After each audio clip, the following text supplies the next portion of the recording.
Welcome to the Select Board Wage and Personnel meeting of Tuesday, September 2nd, 2025 at 6:08 p.m.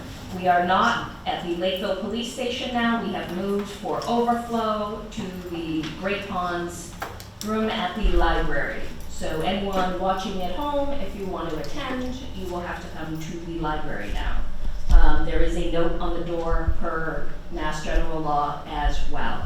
I want to thank you to LakeCAM, the library, and town staff for making a very quick pivot to a room that was not supposed to be ready. So thank you everyone very much so we can hear everyone that needs to be heard tonight.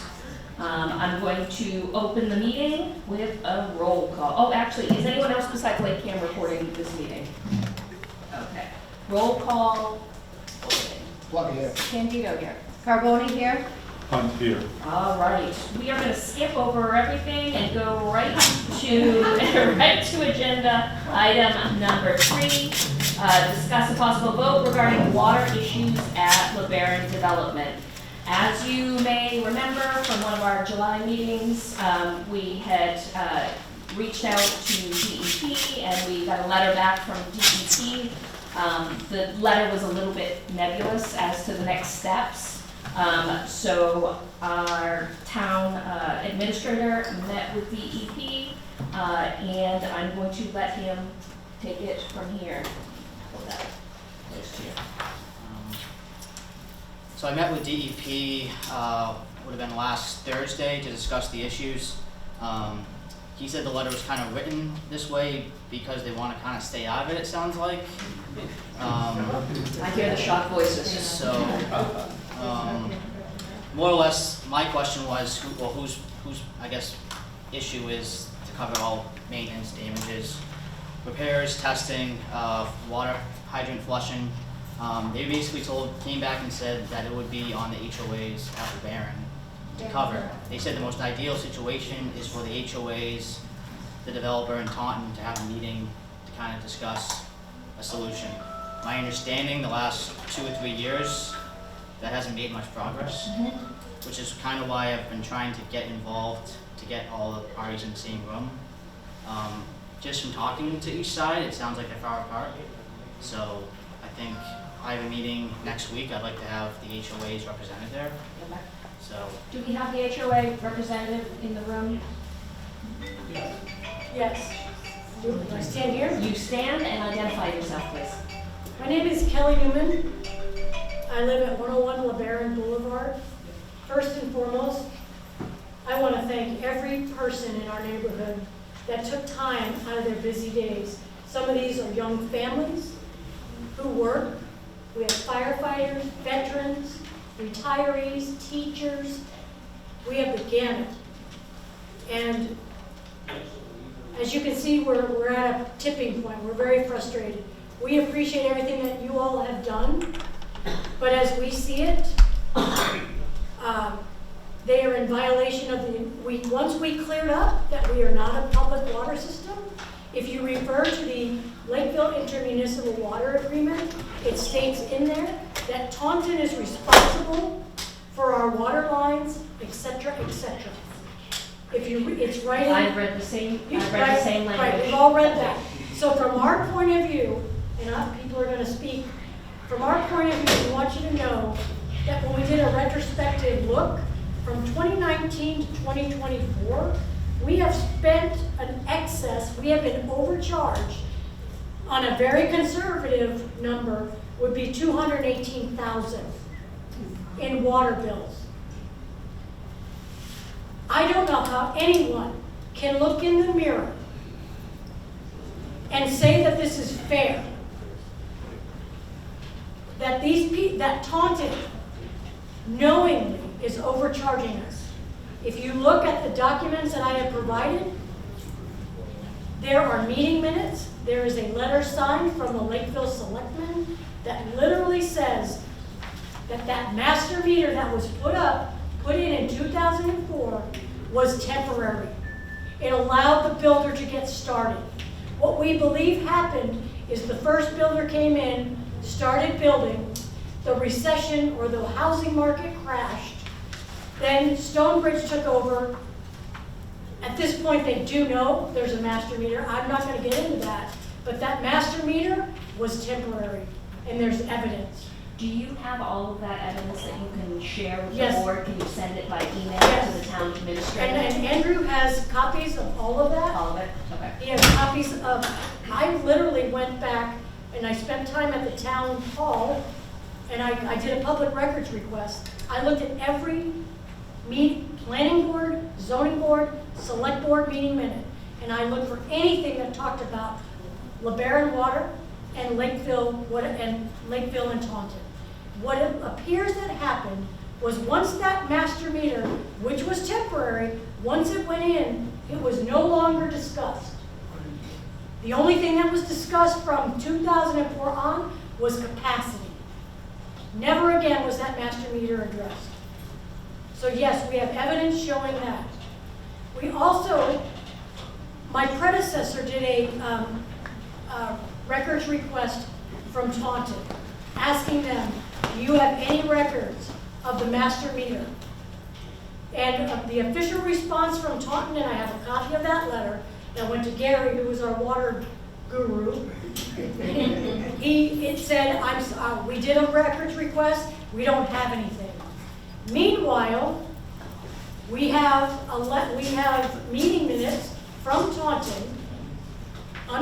It's meeting minutes that Gary got from a previous select board member of Lakeville that shows that they understood it was a temporary situation. And we have that, Andrew? And I have not provided that to you guys. I was holding back on that just because we were trying to get It's more not verified information. and it came. But I can't verify. Yeah. I was not able to physically go like I was able to go to Lakeville. So from our point of view, we feel that we have evidence that the master meter was temporary, that we are not a PWS. We have paid over minimum $218,000 over. All we're asking, everyone here is asking to be treated fairly. And we're not. And we're fed up. Are you going to be able to coordinate? I will absolutely attend. We just want the master meter to come down. We want to be, since we're part of Taunton, we want to be treated as part of Taunton. I don't know if you know this, but the way we do this, that water comes into a master meter. We have volunteers from each phase that they literally go to every single meter in the neighborhood. And they read the meter, and we calculate the bill, and then we submit it. And I have experts that can tell you more detail. But this is what we have been doing since 2004. I don't know of any other residential neighborhood. There may be two others. One's a mobile home park in Lakeville, and there's one other, Blueberry Estates or something. I don't know. But when someone retorts to me and says, well, they do it, I'm not them. I can't speak for them. But we are here to speak for us. And we are very frustrated. We need your help. We just want fairness. Thank you very much. Thank you.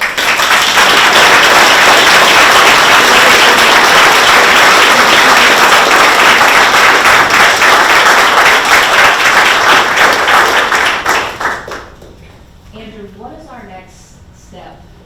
Is there another remedy beyond DEP for this situation?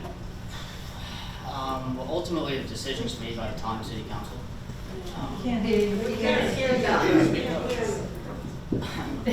It's up to the Taunton City Council. Doesn't sound like Doesn't that's sound it's on. About that. Okay. There you go. Ultimately, the decision is made by the Taunton City Council. The letter Kelly refers to was probably about 2003 or so. And the letter references back then the town was negotiating off Taunton and New Bedford. And the letter actually mentions that we were getting the allocation from New Bedford. Clearly, That's never happened. it's never happened. So I'm not of the agreement if that's the case that was ever a thing.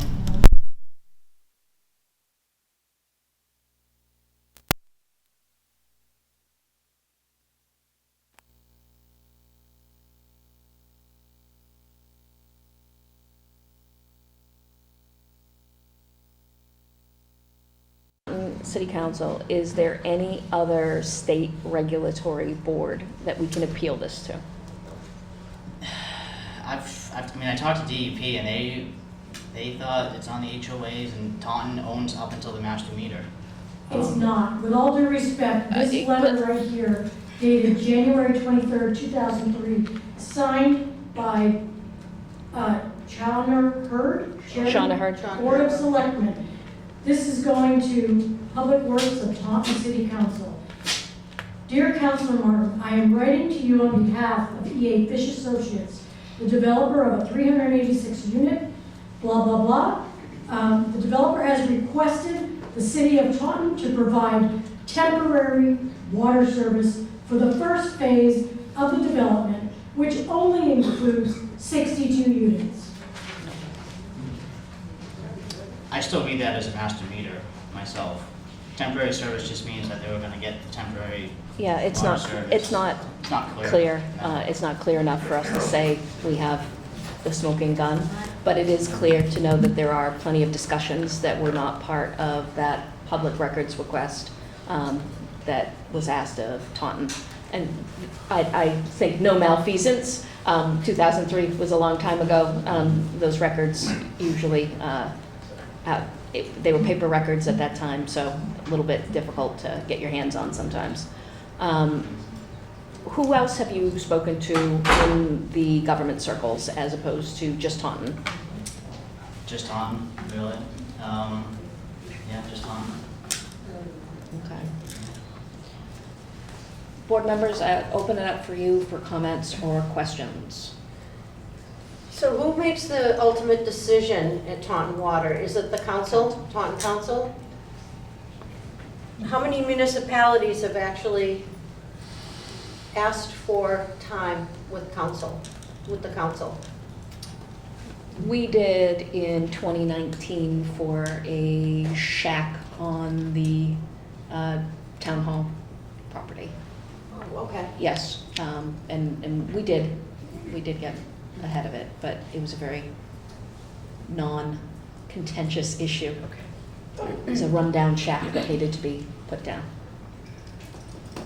But that's the only thing that I can recollect besides intermunicipal agreement conversations. But Andrew, I don't know if you found anything else in your... Yeah, I think they'd be receptive to it. This came to the city council, I think, back in 2023 or so. 21. I think it wasn't 2023 with that issue that almost came forward. No, it was 21, where we almost got agreement was 21. Yes, it was 2021. Ultimately, it's up to the city council to put it on the agenda. I can try to get it on there. It's just, I don't know. Yeah, I'd be happy to write a letter as well. I didn't know if any of the fellow board members You would could write write a the letter and letter we could, in support in of... support of, Yep. yes. I Okay. think that's probably the step that's going to have to be taken next, is push with the council as a board. And I will reach out to Mayor O'Connell. It's an election year, well, you know. That's the best time to reach out. So I will reach out if that is the will of the board. I'll reach out to Mayor O'Connell, and I will just have a frank and open conversation about, you know, what we can do and what we can't do and what they're willing to do. We I did know. also send a letter. Yep, we did send a letter in July. I'm sorry. No one's ever said that to me in my life. It's usually the opposite. It's usually, please, pipe down. We did send a letter back in July to the city of Taunton, and we actually had the fire chief weigh in as well to the scope of the issue and the problems that it represents. So we have been advocating on your behalf without really having the power to do anything. So we're in kind of a unique situation where our power is our voice, and we will use it for you in this respect. And then if it takes showing up at a meeting and being there in person, as long as I'll be heard, I'll show up, and any of the other members are, you know, welcome to show up as well. This is obviously an issue that's gone on a very long time without resolution, and it's difficult knowing that the buck keeps stopping way before it should. There should be some more places that we can appeal these type of decisions to. But I am very disappointed in DEP's very unclear guidance in the letter, and their desire to remain out of a situation that it really is their job to adjudicate and make right if possible. So I'm going to welcome anyone up for a very quick 3 minutes if they would like to speak to this issue. I know there's a lot of people here, and I do know the impact. If you don't wish to speak, I would absolutely take a letter to my email that I will take with me and bring with me in my portfolio as, I guess, an impact statement for individual people, because you might not all be able to be there in person, but I would be happy to represent you for Taunton, and I know Andrew has been representing you for Taunton too, but your individual voices would be really welcome in the form of letters as well. It's very effective. It's old school, but it's very effective to send a small letter, and I will take those letters with me as well. Gary Skyler, East Potter Way, Lakeville. I am Kelly's predecessor on this job, and we've been working on this for about 4 years to try and figure this out. And it ended up maybe in 22 instead of 21 that we were close to an agreement. So a couple of points of information that I want to share with you. Either 3 or 4 years ago, we were close with Taunton, and it was going to the city council to eliminate our master meter arrangement. We were going to pay for the readers to be installed that jived with their system. And at the 11th hour, literally about seven or 8 days before the city council, they pulled that agreement because they were concerned that they did not get to inspect the infrastructure that was put in. Clarifying question, is that because they didn't have as-built? I have no idea. Stonebridge says that they asked them to inspect.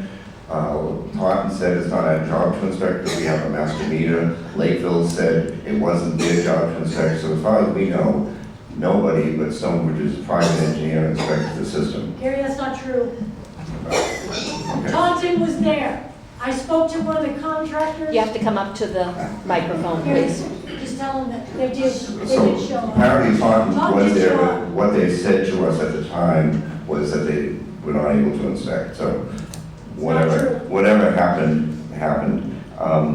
So we're obviously frustrated that, we buy property there, and one of those critical things that we think we're getting is clean water and safe water. And apparently, people are passing the buck on whose job it was to inspect, and, at the time, we didn't think anybody inspected. So that's frustration number one. And then as we worked through this process and tried to learn more and more things about it, we were really stymied by the fact that it always seemed that Lakeville was kowtowing or subservient to whatever Taunton wanted on this deal, whether it was... I don't have that problem. Okay, yeah. That's pretty apparent, right? But we were wondering where that came from, why, with the intermunicipal agreement and everything, it was, well, whatever Taunton wants, even though it's our water. And then this past winter, we discovered that there was this activation. You asked if there were other legislative folks involved. We discovered that there was this Act of 1875 that gave Taunton the right to take water from Lakeville. And so my questions on that are, has anybody ever read through this thing to make sure that Taunton is complying with everything, or if they're not complying with everything that appropriate amendments have happened? And would you consider appealing to our own legislators about trying to make a subtle amendment to this that basically says that there should be fair rates? So my understanding, and anyone can feel free to correct I have a me, bunch of copies. thank you, is that each IMA that we enter into supersedes any of the language here for matters before just giving the ins and outs on what Taunton is entitled to. Like, we went back to them for our gallonage allotment, et cetera, et cetera. So that is my understanding, that the IMA of each 10 years, is it, Andrew? Or is it 20 with Tom? 20 years. 20 years. It's good for 20 years. Yeah, And it supersedes, I'm you know. familiar with that too, and I, you know, not a lawyer, so I don't know what supersedes it. Me what. neither. So, anyway, that's something that we discovered that we thought was what gave Tom the teeth to negotiate from maybe a little higher position, but those are my questions. I will try to get them answered, but I do not have the answers at this time. Thank you. This looks like the state act that the state owns Assawamsett. All bodies of water. And they gave right to Taunton, Bedford, I think Rochester, to pull out of that pond. Yep, That's what this is. This isn't the IMA. got it.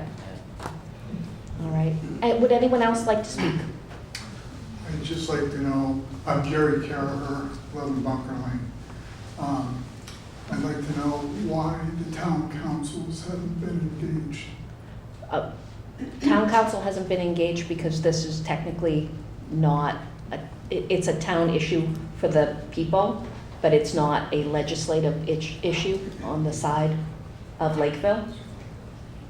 Our intermunicipal agreement with Taunton allows for individual connections, which is the relationship between Taunton and, in this instance, the developer, or an individual, if it's an individual person. We don't have our own water company, so what you're saying is that Lakeville has no representation whatsoever for their water. no representation for the water. No, we have representation for water for our agreements, but not for individual connections.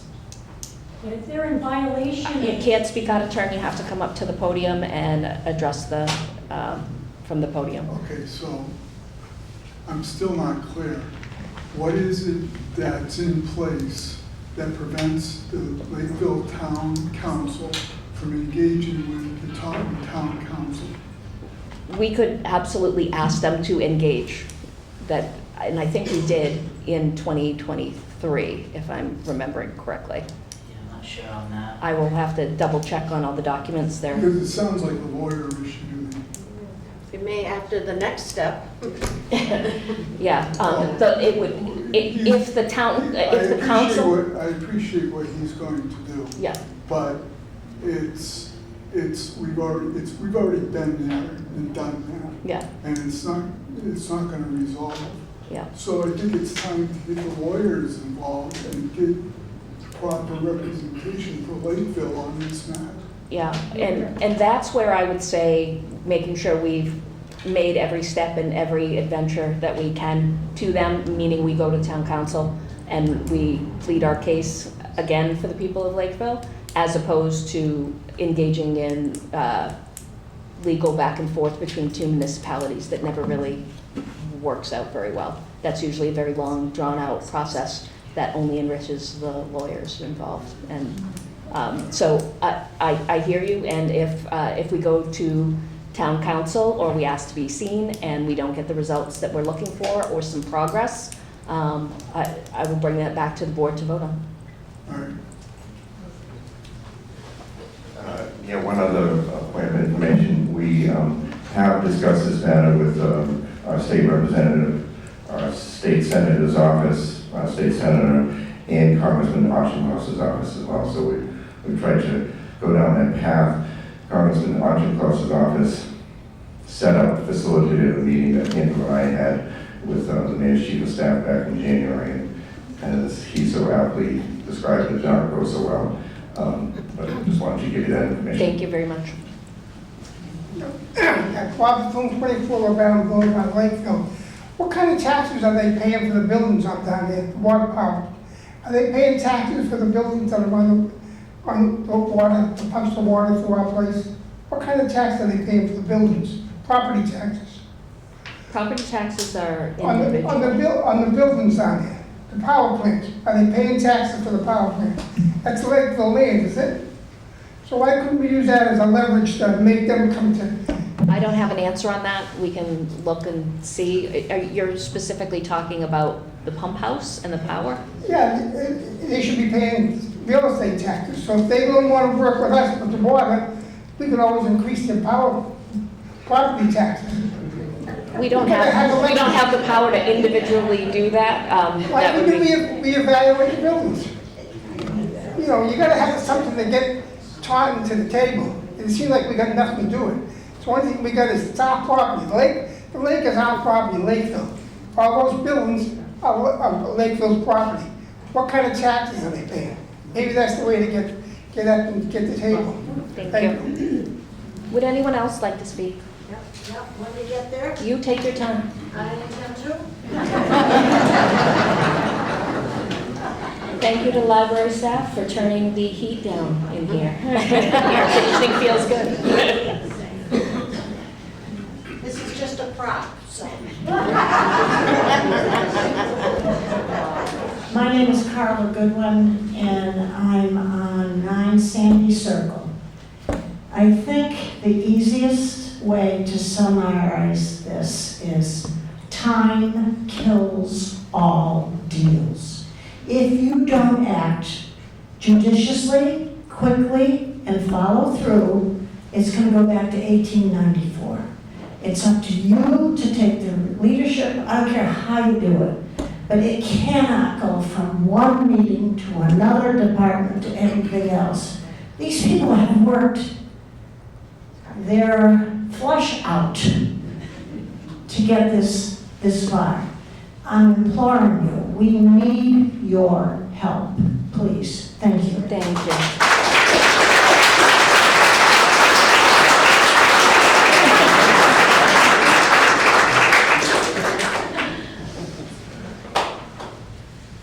Any more people?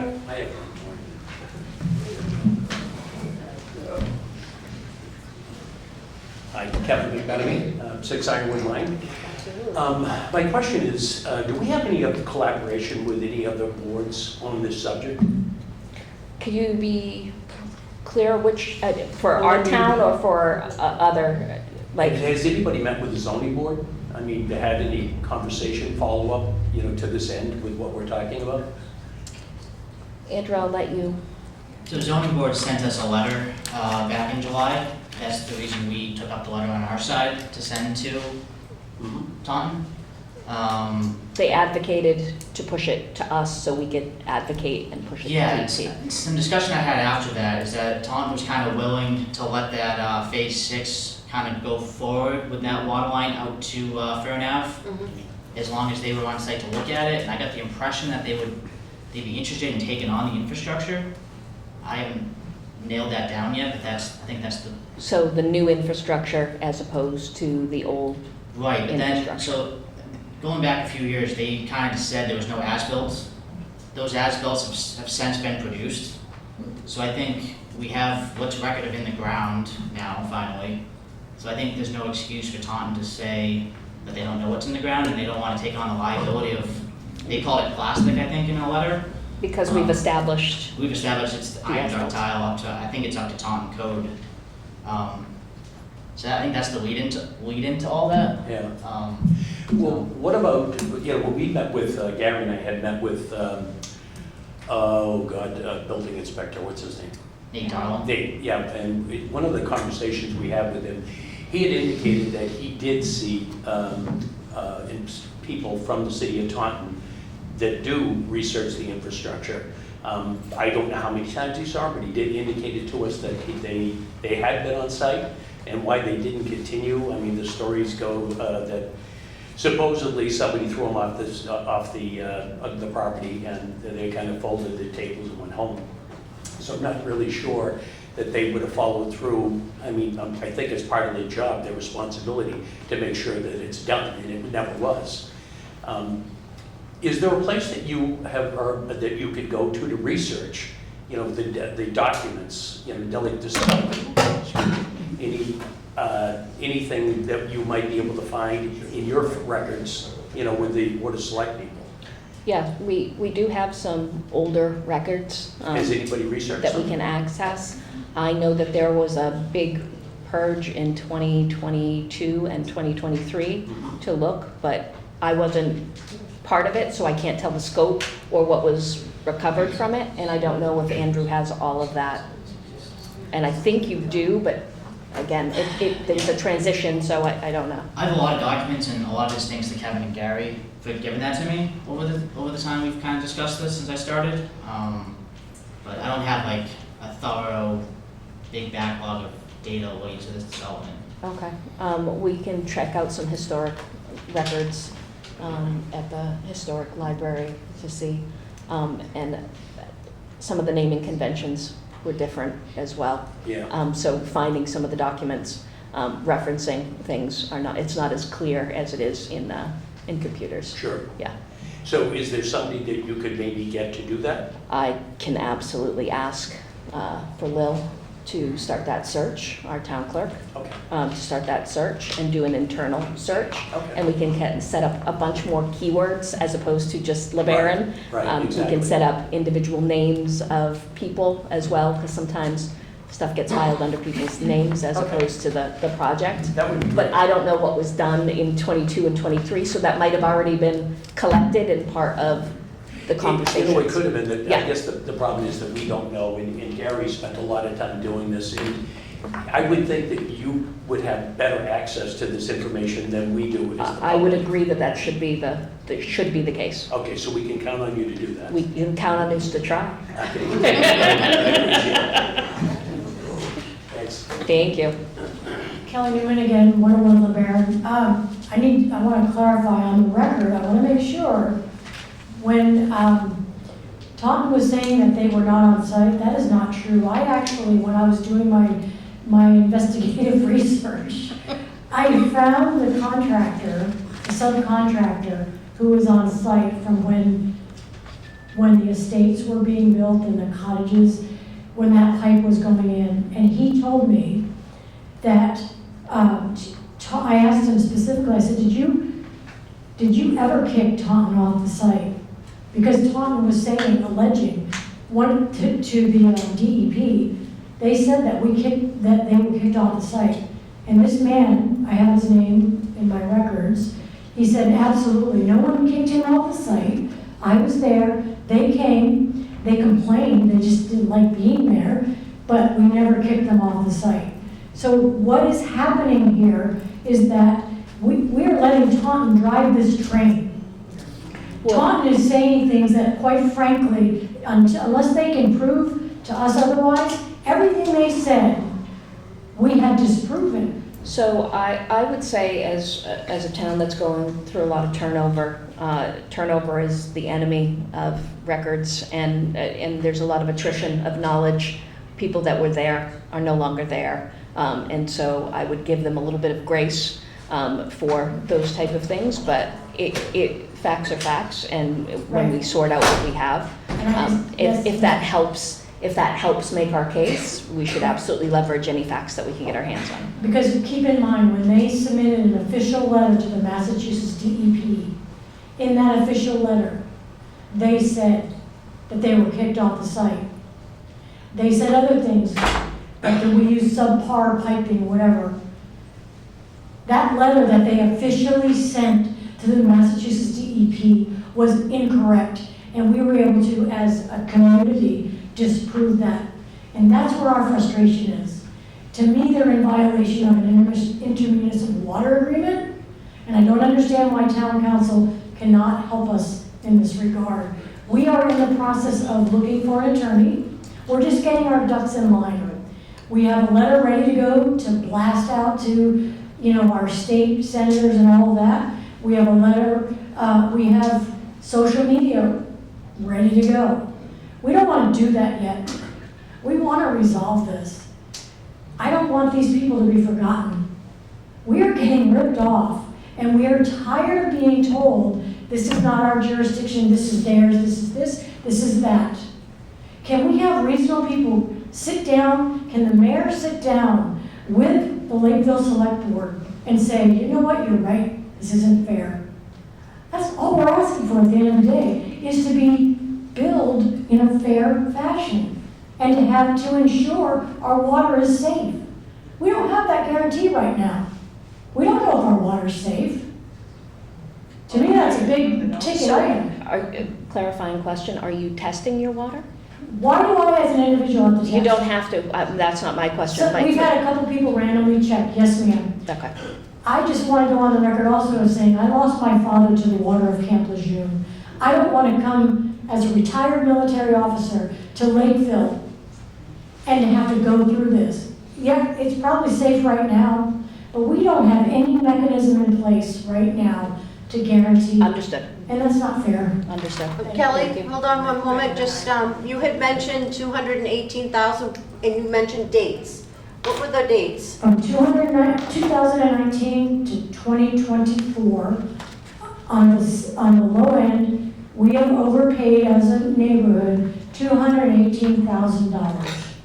If you compare what the residential rate is. Because you were running and doing the measurements yourself. Yes, ma'am. Yes. And so the residential rate is 480, whatever it was in 2019, versus by the time that water feeds through that meter, we're being charged at a third tier. And if you look at their water rates, it's like, this year it was, I think, $11 and something cents versus $8, correct? Versus, so $6 versus 11. It just went up. Whatever, it just, and I did not factor in the 5% increase that happens. I'm just doing conservative. So that's why we're frustrated. Can we guarantee safe water? Because I lost a father to Camp Lejeune water. Thank you very much. Thank you. Member Plonka, I know you've taken over.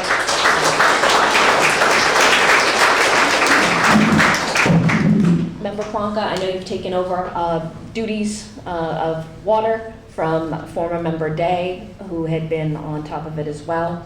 Do you have anything else to add, some new findings or any type of push that we've got? Unfortunately not. I will say I've had multiple meetings with Kelly, Dave Martin, and so forth, and other representatives. And I will say I'm committed to resolving this in a fair and equitable manner to the homeowners.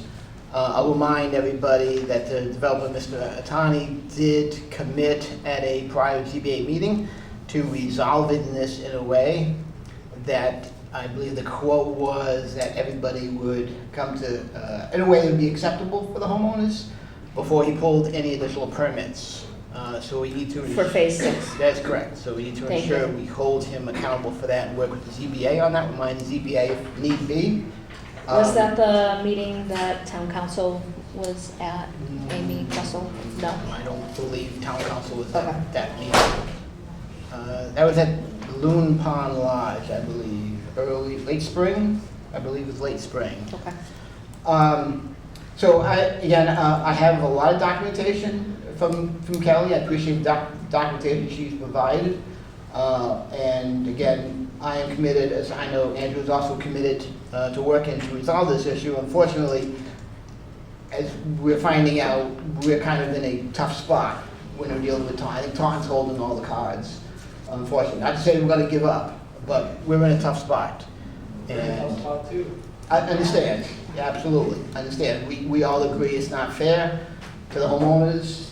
And again, we are committed to resolving this as best we can. And whatever we have to do, record search, engaging council as well, appearing before the Town council. yeah, for the city council, discussions with the mayor, we're committed to doing that.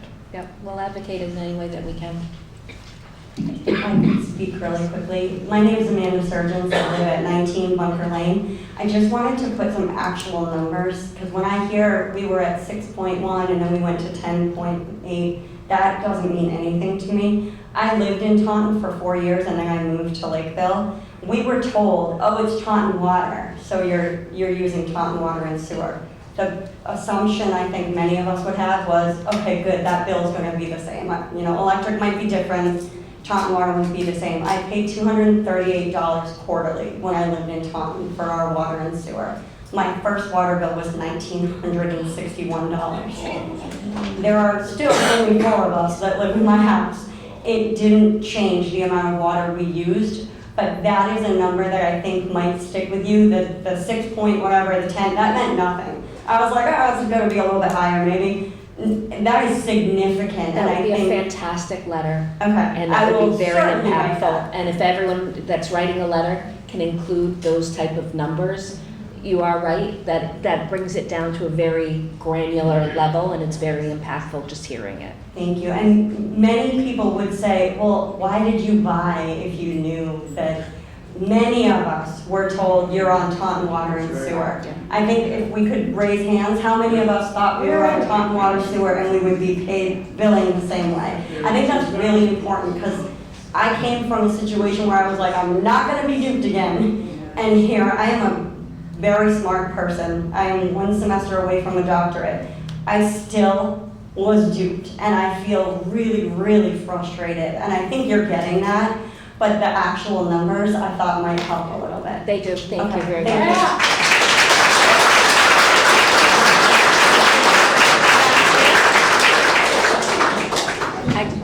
You can speak there, you have a microphone. I hate having my back towards everybody. My name is Christine Boone. I am the Veteran Service Officer. I know plenty of vets that live in LeBaron. I have taken over with the Office of Veteran Affairs Investigators. They are working with Clark Shores, who has a similar issue. And if you also want to forward me some letters, I can forward it to the investigators for the VA. So we'll get some action from the veteran lawyers. So we'll get that done too. Thank you, thank you. Member Carboni, you had one more thing to add?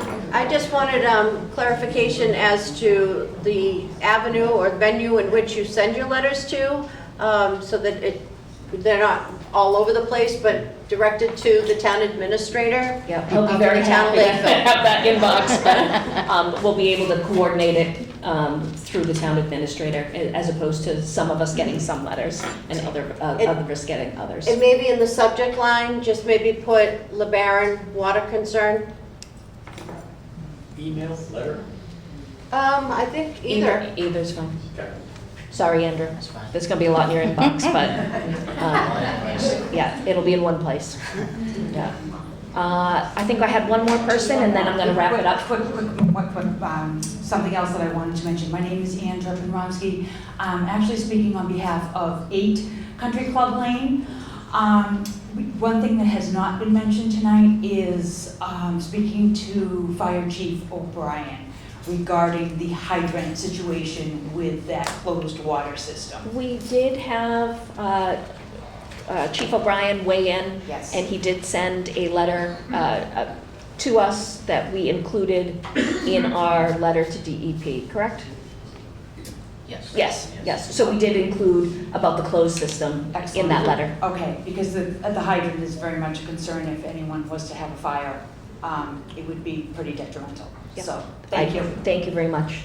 Well, thank you all very much for attending. I really appreciate it. Madam Chair. I'm sorry, Mr. Hunt. I don't know how I didn't see you there. Yeah, I blend right in. Are we on here? I'm loud anyway. Would you entertain a motion by the board? Hold on. Member Hunt? In addition to the letters that are going to go to the town administrator, I would make a motion that the Lakeville Select Board draft letters to both the Taunton City Council as well as the Taunton Mayor in an effort to voice our concerns working towards a resolution for the water service issues at LeBaron Development. Second. Thank you.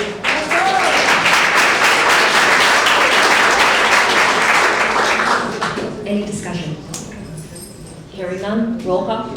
Block eye. Candido. Carboni, aye. Hunt eye. Thank you.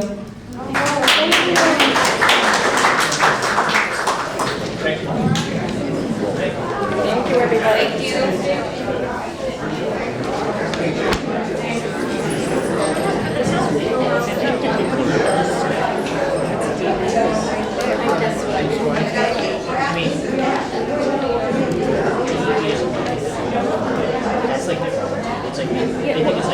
Thank you very much.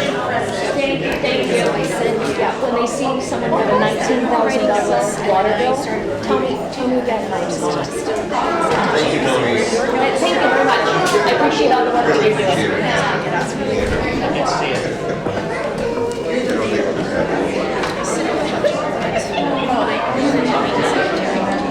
Please get Sophia To save my sanity.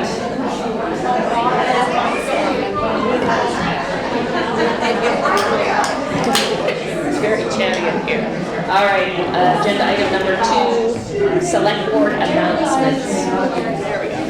Current committee commissions vacancies include associate member from ZBA, a member of board of registrars, 3 vacancies on the cable TV committee advisory, 1 vacancy.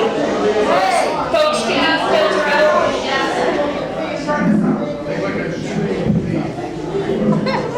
Somebody said that. 1 vacancy on Energy Advisory Committee, 1 at-large member for the Community Preservation Committee, and 1 at-large member for the Zoning Bylaw Review Advisory Committee. Please reach out to the TA's office or look it up more on www.lakevillema.org under news. The COA had an announcement, I mentioned it last time, about the SALT triad bruncheon. I love the bruncheon, like that word throws me off, but I love the bruncheon word. August 19th, they celebrated 8 years of being part of the Plymouth County Triad.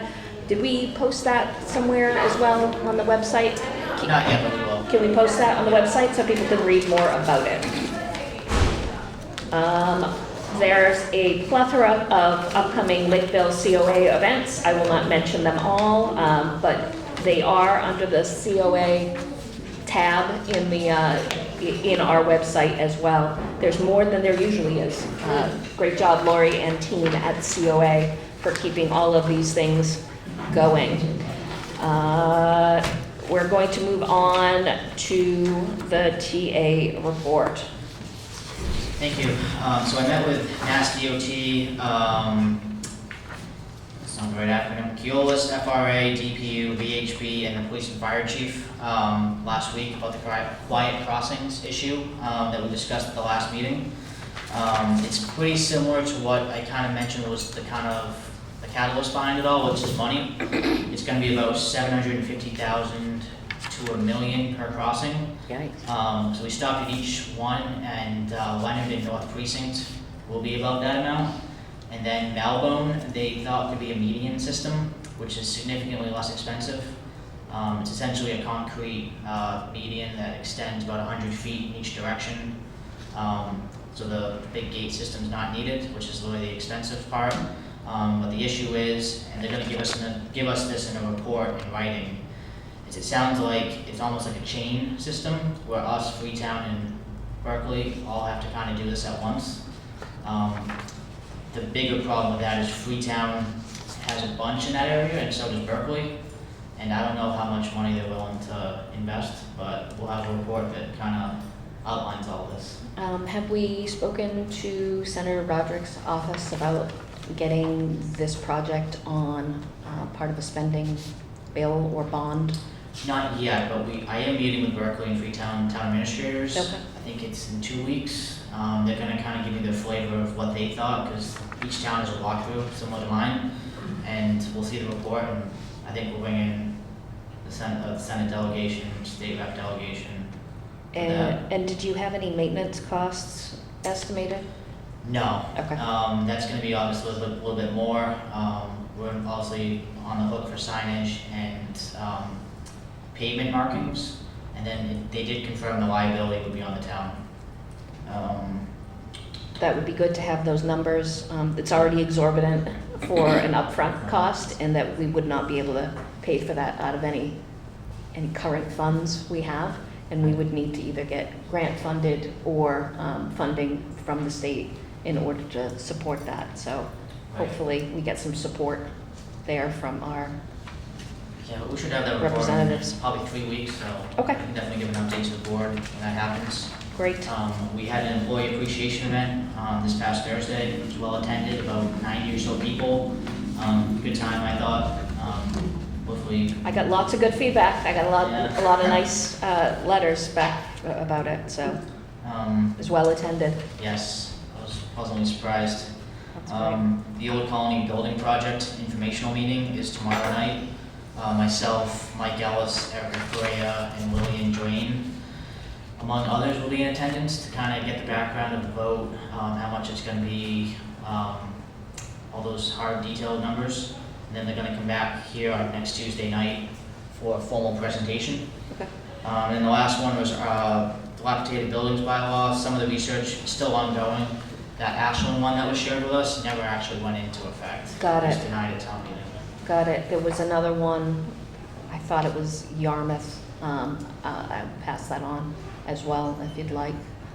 Maybe Yarmouth. South Yarmouth? I have the intern town planner. She's got about 10 of them right Okay. now. She's kind of going through each one, what they are, and Pick and choose, picking and choosing. a la carte. Yeah, exactly. All right, very good. I did notice that you met with John O'Leary of Rhino Capital Yes. on the Lakeville Hospital project. Can you give the update on that? Yes, ultimately, it comes down to dollars and cents. They're still meeting with investors and financial people to get the project funded. Obviously, they had a couple of years of fighting with us about that project, so that kind of put them, they've invested a lot of money, so they're not going to walk away from this project. But it's kind of put a hamper on their bottom line. But they're hoping by the end of the year to have machinery out there to demolish some portions of the project. I just don't know which ones. So, the rest of the board can correct me if I'm wrong here, but when the former owner had it, we had 24-hour security on the project, and it was secure, and the windows were plasticed over to not spread contaminants. Yep. I haven't seen that in about 2.5, 3 years. Right. Are they held to those same conditions? Yes, so I met with DEP the prior Friday, and they said they were gonna meet with Rhino and ourselves at some point, because obviously the windows are not taped over like they should. The site, obviously, there's No. people on the site, you drive by and you see people on the site. And the graffiti on the Yeah. top, you can tell that there are people getting in that very dangerous building Yeah. and going all the way to the top. So, I did push him to start doing stuff on the site. We'll see what happens. He says it's a money pit, but that's kind of the That's responsibility. kinda on him. That's the Yeah. responsibility, so. yeah, that's on him. And, I'm hoping to push forward with this dilapidated building bylaw in order to make sure we have the mechanism in order to have those hard conversations with abandoned properties that are dangerous for our people. Thank you. Was there anything else of note that you wanted to share out? No, that's it for now. There's probably gonna be about, I would say, a dozen or so articles on town meeting, but that's just a guess right now. Okay. The warrant's still open until September 12th. Members, any questions? All right. Let's move on.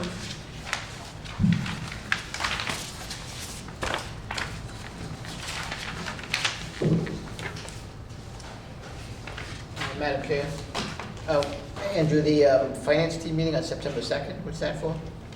That's tomorrow? That's just an internal Oh, yeah, meeting I yeah, have okay. with the Not- financial got it. department. Got it. All right, let us take something out of order again. I would like to discuss possible vote on the proclamation for the Purple Heart Town. It's your time to shine. All right, well, let's get, do I have to go up to the podium? Nope, you can Okay. introduce yourself. So my name is Christine Boone. He'd have it my back, people, I'm sorry. I am the Veteran Service Agent for the town of Lakeville. I've been here since last August. For those of you who don't know me, I served 20 years in the United States Air Force. So I take this job very seriously. I've been working on the Purple Heart for the town since October, so it is a long time coming. Every August 7th, we will support the day, and you'll see this flag that will fly around the town, and that is just August 7th is the day that we celebrate Purple Heart Day. So what they're gonna do is they're gonna sign the official proclamation declaring that they have blessed the town to be a Purple Heart town. So the signs up there, those are when they'll be placed around the town at certain entrances, so they know when people travel, they'll come into a Purple Heart town. And the reason why I decided it is because my uncle is a 2-time Purple Heart recipient, and we're only one generation away from forgetting what war is. So I think that it's a good conversation piece that if you're driving with your kids or somebody else and you enter like something that says we're a Purple Heart town, that opens that conversation so we don't forget the sacrifices that men and women have made. So I can stay on this soapbox all day, but I will leave it up to you guys to sign it and bless it, and that's it for me. Thank you so much for Thank bringing you. this forward and making this part of our town. It's, it falls in line with the values that we have here in Lakeville, and it's something that we should be celebrating all the time. And I know that with your guidance that we'll be having more of these type of moments to showcase As you know. our veterans. Of course. And I know Member Plonka would like to read the proclamation, so I'm going to have him read it. Whereas the people of Lakeville, Massachusetts have great admiration and the utmost gratitude for all the citizens of our community who have selflessly served in the armed forces that have been vital in maintaining the freedom and way of life enjoyed by all our citizens. And whereas the citizens of our community have been killed in action while serving in the armed forces and have been posthumously awarded the Purple Heart for the ultimate sacrifice. And whereas the Purple Heart is the oldest American military decoration and was created as the badge of military merit made of purple cloth in the shape of a heart with the word merit sewn upon it on August 7, 1782 in Newburgh, New York by General George Washington, then reestablished as the Purple Heart February 22, 1932 by General Douglas MacArthur. And whereas the heritage it represents is sacred to those who know the price paid to wear the Purple Heart, and whereas that August 7th is nationally recognized as Purple Heart Day, and now, therefore, it is proclaimed, we the Select Board hereby proclaim the town of Lakeville, Massachusetts, a Purple Heart town, honoring the service and sacrifice of those from our community who were awarded the Purple Heart while serving in our nation's wars. And also be it proclaimed that the town of Lakeville, Massachusetts will recognize August 7th annually as Purple Heart Day and urge our citizens and organizations to display the American flag as well as other public expressions of recognition of our Purple Heart recipients. Proclaim this day, 30th of July, 2025. You're here. Make a motion to accept the proclamation. I'll second it. Motion and second. Any further discussion? Hearing none, roll call. Pluck eye. Candido, aye. Carboni, aye. Hunt, aye. Thank you very much. Madam Chair, I do want to publicly Absolutely. acknowledge our Veteran Service Officer, Christine Boone. She did a fantastic job coordinating this event. We had a fantastic turnout. Take it back. It's 40 people. I have the, Back in I brought July. the sign-in sheet with Yes. me. So 40 Yep. people showed up, which was phenomenal. Yep. And it was an honor for myself, and Member Paul Hunt was also in attendance representing the Select Board, and it was a great celebration that we had at our old townhouse. I thank you all for representing the town. Thank you. Members, any comments? Thank you No, very much. Thank you, guys. Thank you so much. Thank you. All right. Sign that later. Yep, we have the official one in the sign folder. And All then, right. once it's signed, I'm gonna have it framed, so then you guys can decide where you wanna display it. Thank you very much. Thank We're going to move back to meeting minutes, and we're going to go to the August 19th meeting minutes. I'd like to do something a little different this time when we're doing the minutes. Any ministerial corrections, meaning periods, ands, this, whatever that we will mark up on our copy and Absolutely. send in. Yes. Anything that is of material change, Yes. we will have a discussion on to make sure that we're making effective use of time and that you can correct it in a little bit. Thank you You're so very much. welcome. All right. Does anyone have any substantial or factual corrections of these minutes? Madam Chair, page 2, let's see. Yes, on the discussion possible vote on excess equity, second paragraph. Oh, the very last sentence. The town is required to pay the difference between the sale price and tax title balance at the date of foreclosure judgment, plus costs are incurred. Is that, or I think we're saying we can recoup the costs. So plus any incurred costs? The town is required to pay the difference back, right, to the property owner. We're saying with the exception of costs incurred. It looks like, Correct. I think it's worded a little funny there. Okay, I can fix that. So. Yep. And page 11, another minor. This is under my comments for the Old Colony Building Committee. It was noted that on August 28th, it will be submitted for MSBA approval. Thank you. Future tense. Thank you. That's all I have. Members, any other corrections? No. Hearing none, I'll take a motion. I'll make a motion to approve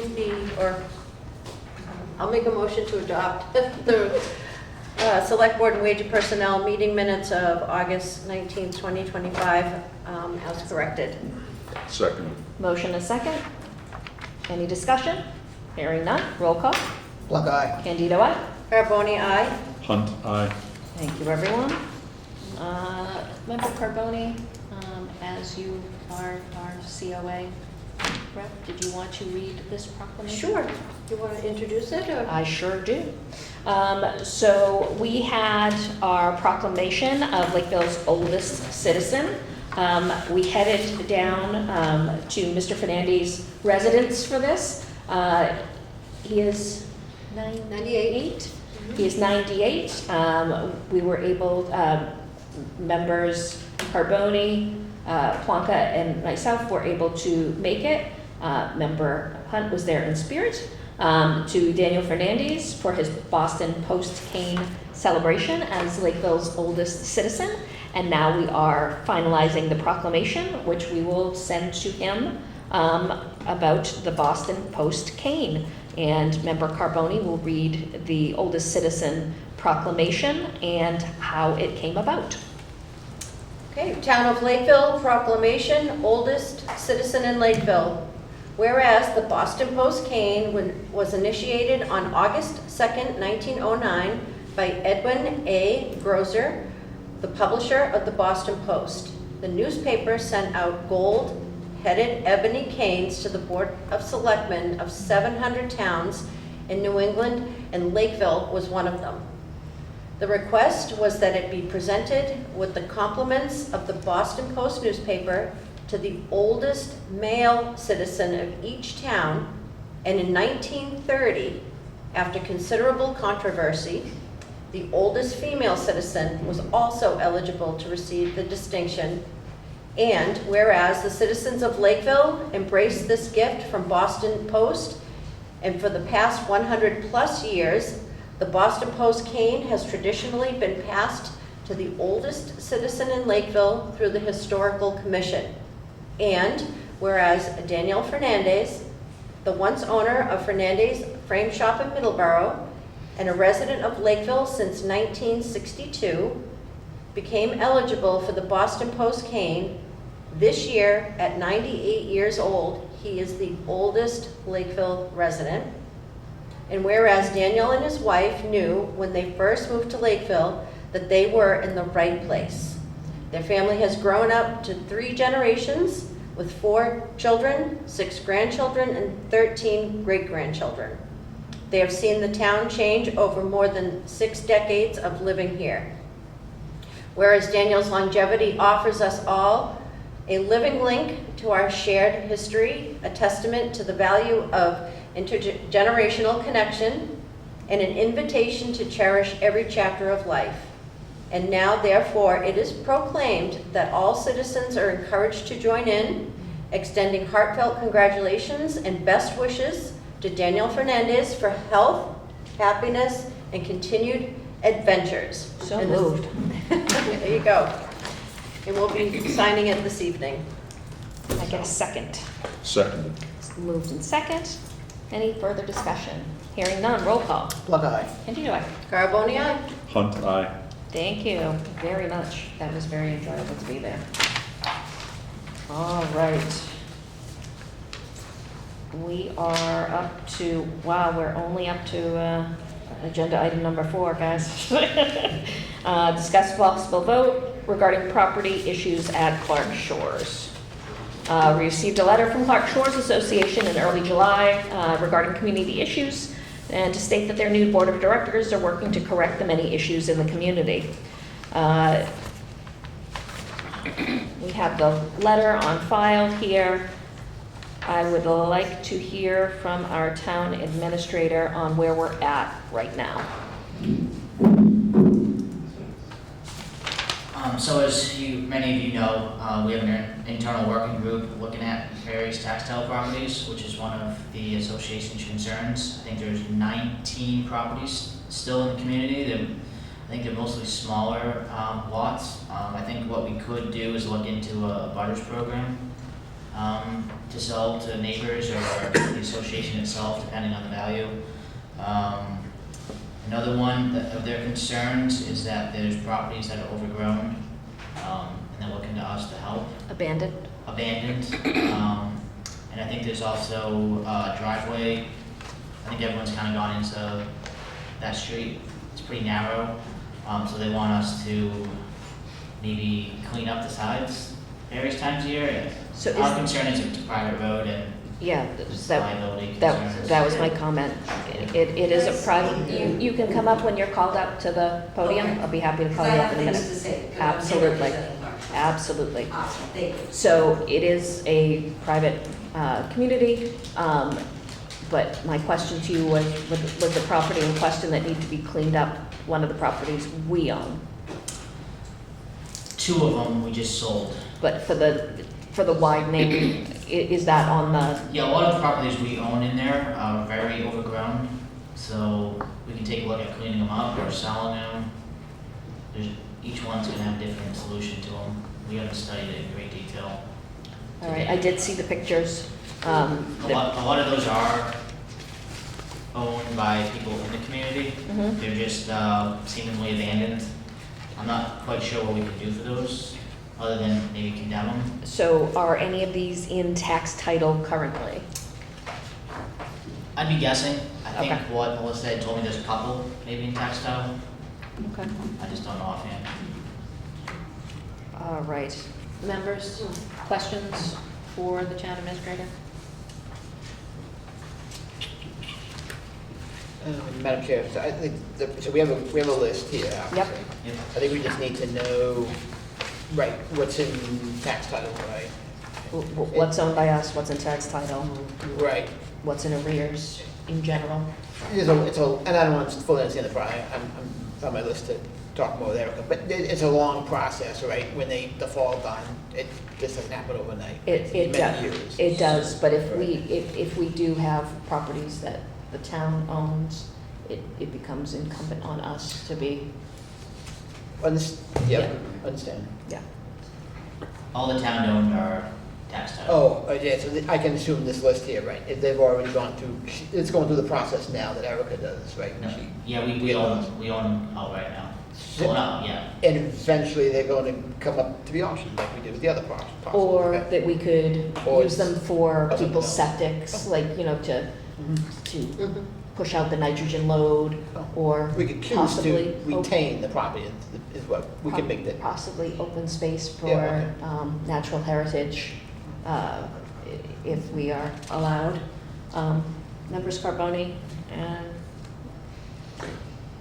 Madam Chair, I did have a conversation with James Almeida from the association at one point in time. He had inquired as to whether or not the town would be able to assist with some of the cutting back of brush and so forth, even to the point where Mr. Almeida suggested that the association could take a stance where they may be able to hire or do something with the town so that the town was not at a loss for wages and so forth.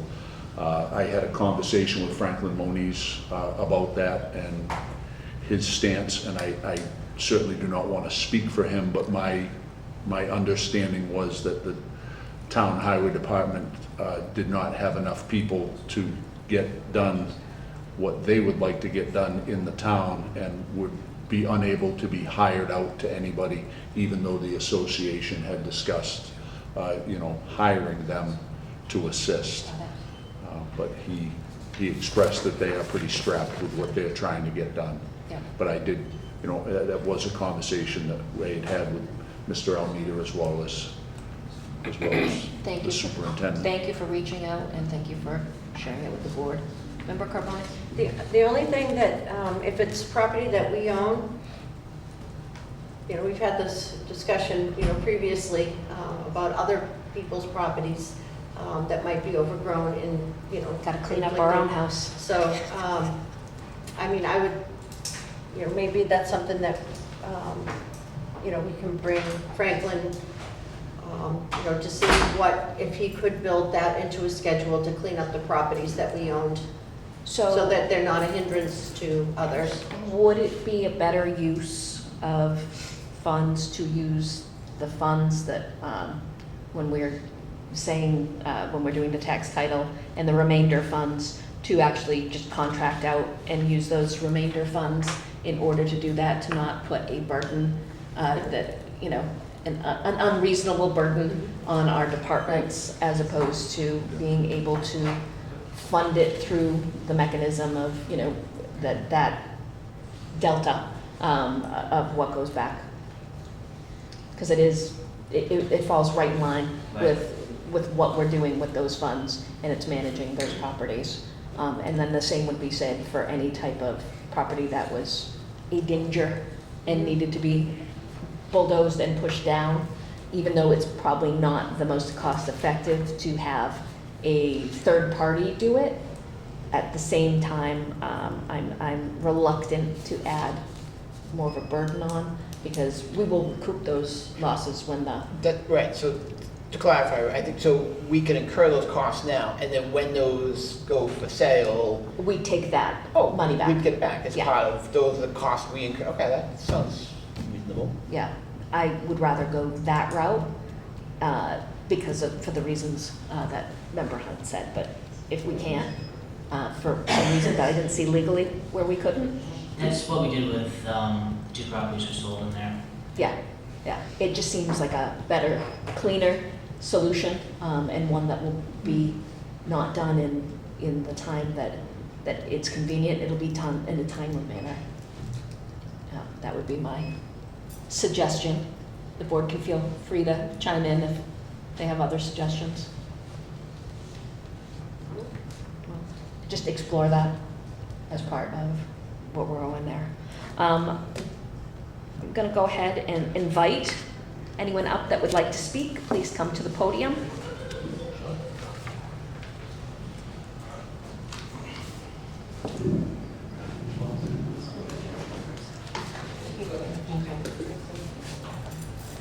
Hi, my name is Melissa Raposo. I live in Clark Shores. Been there almost 5 years now. Love the community, absolutely. I've heard in the past, and I don't want to start off on a bad foot with anybody.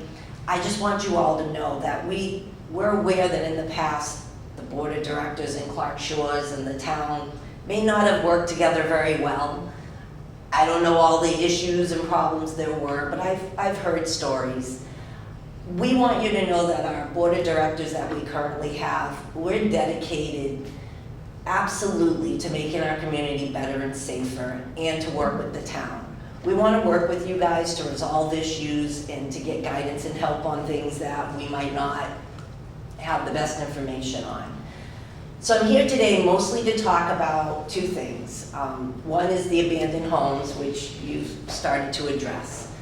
Right now, we did have 11. 2 of them you guys just auctioned off, which is awesome. Thank you for that. That'll be a great addition to the community to get those 2 properties cleaned up. Aside from those 2, there are still 9 other properties that are in really tough shape. I did send Andrew some pictures. I don't know if everybody's had a chance to look at any of those, but I did bring more copies just in case. The abandoned homes, there's at least 4 of them that have collapsed walls, collapsed roofs, or partial collapsed roofs. They have one of them has a tree through it. There are some really bad properties.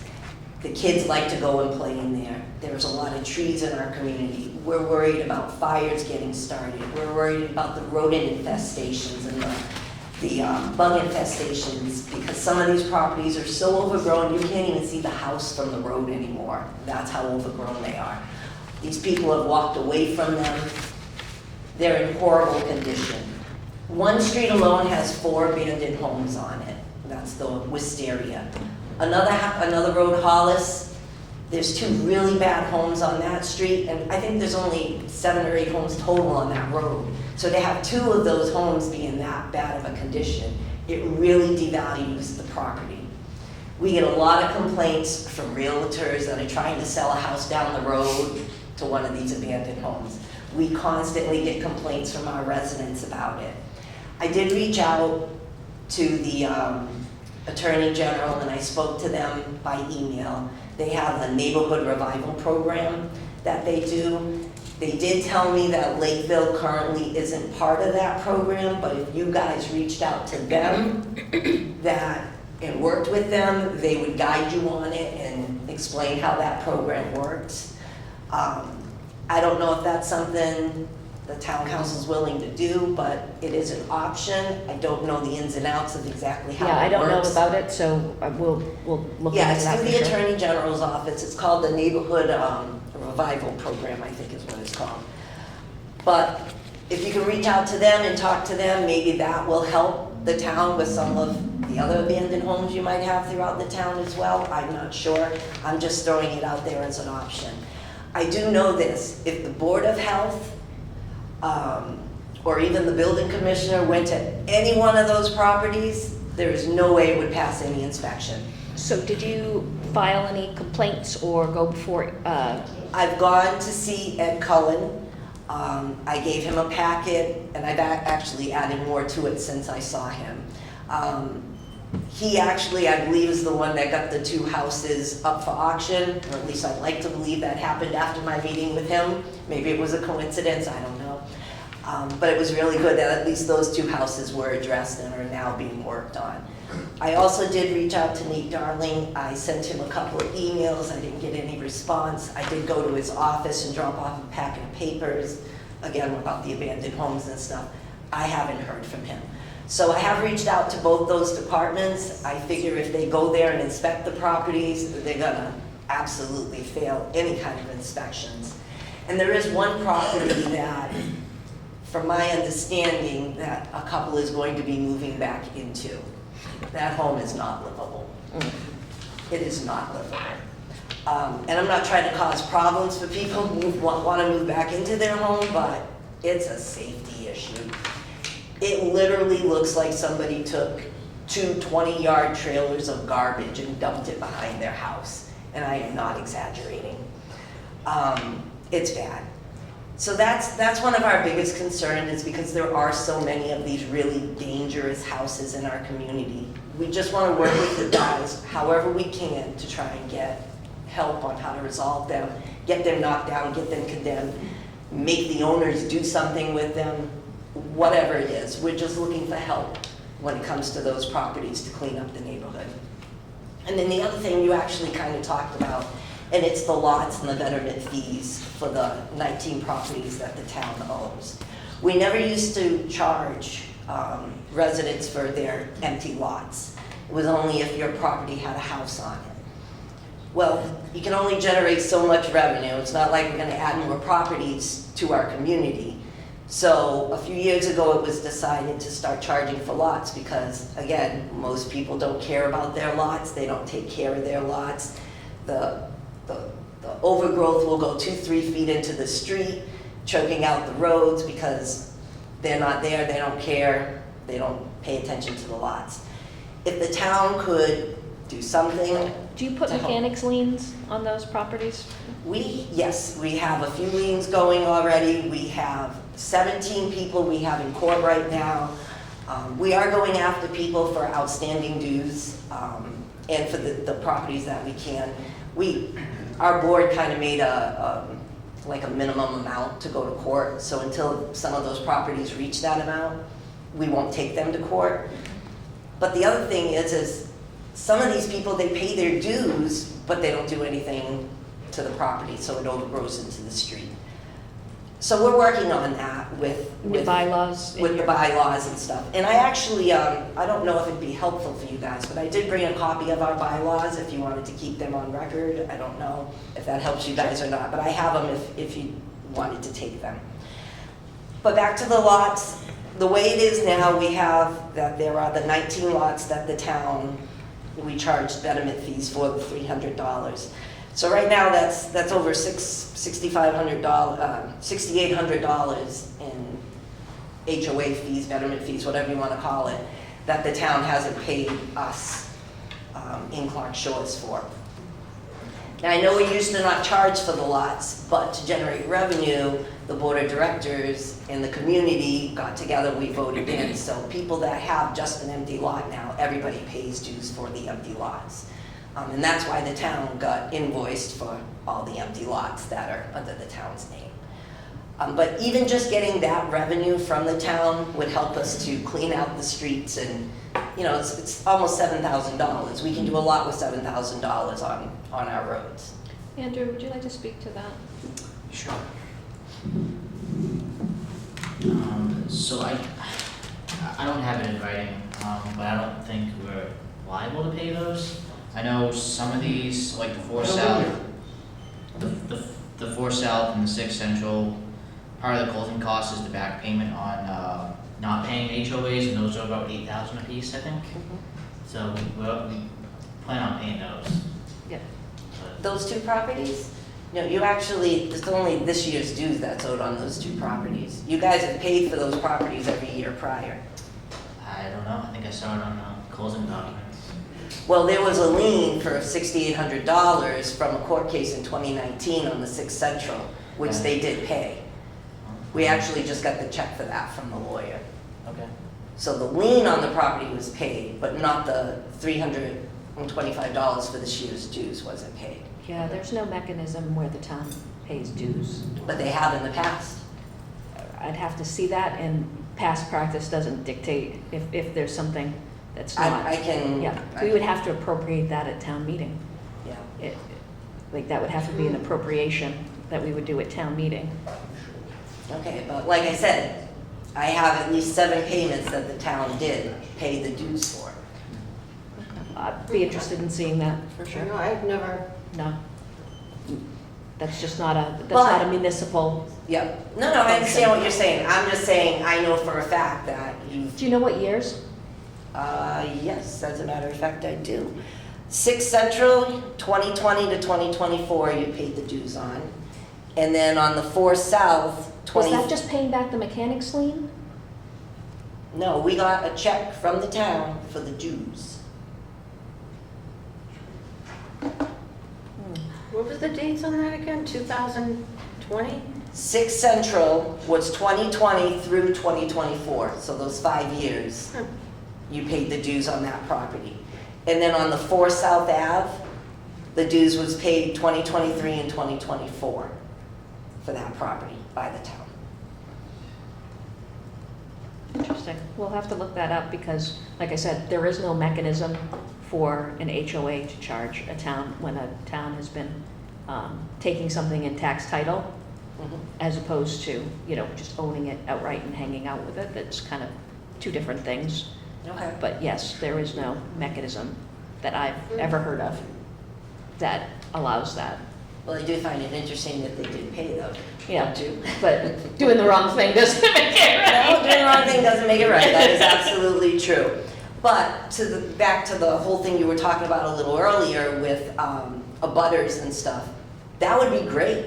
We would love that too, because it takes the burden off of the town, puts it back on our residents, and then make it a little bit easier to collect on our end. Yeah, and I know septic systems and things like that Right. would be a really good use for something like that. Yes, for the as nitrogen- you for the well know, nitrogen load. we have our own whole water issues going on in Yeah. Clark Shores too.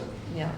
Well, thank you for coming and speaking to us and bringing this to our attention. And as Member Carboni said, it is incumbent on us to, if we're holding others accountable, to make sure we're holding ourselves accountable to being not only good governing bodies, but being good neighbors if we are in charge of some property. And if our TA researches it and we can do that and we can make that work where we're cleaning up the property with that excess equity, then I think that's something that we could add on and have a vote for. But I think it's a win-win. Mhm. Thank you for speaking with us today. Excellent. Did you want to take a copy of these? Just Can- have it, just so yes. you have it. Thank you. And then when you have an updated one, when you go Yes, through every year we'll do an update. the new one. I'll updated send it ones. in. Hello, my name is James Almeida. I'm the president of Clark Shores Association.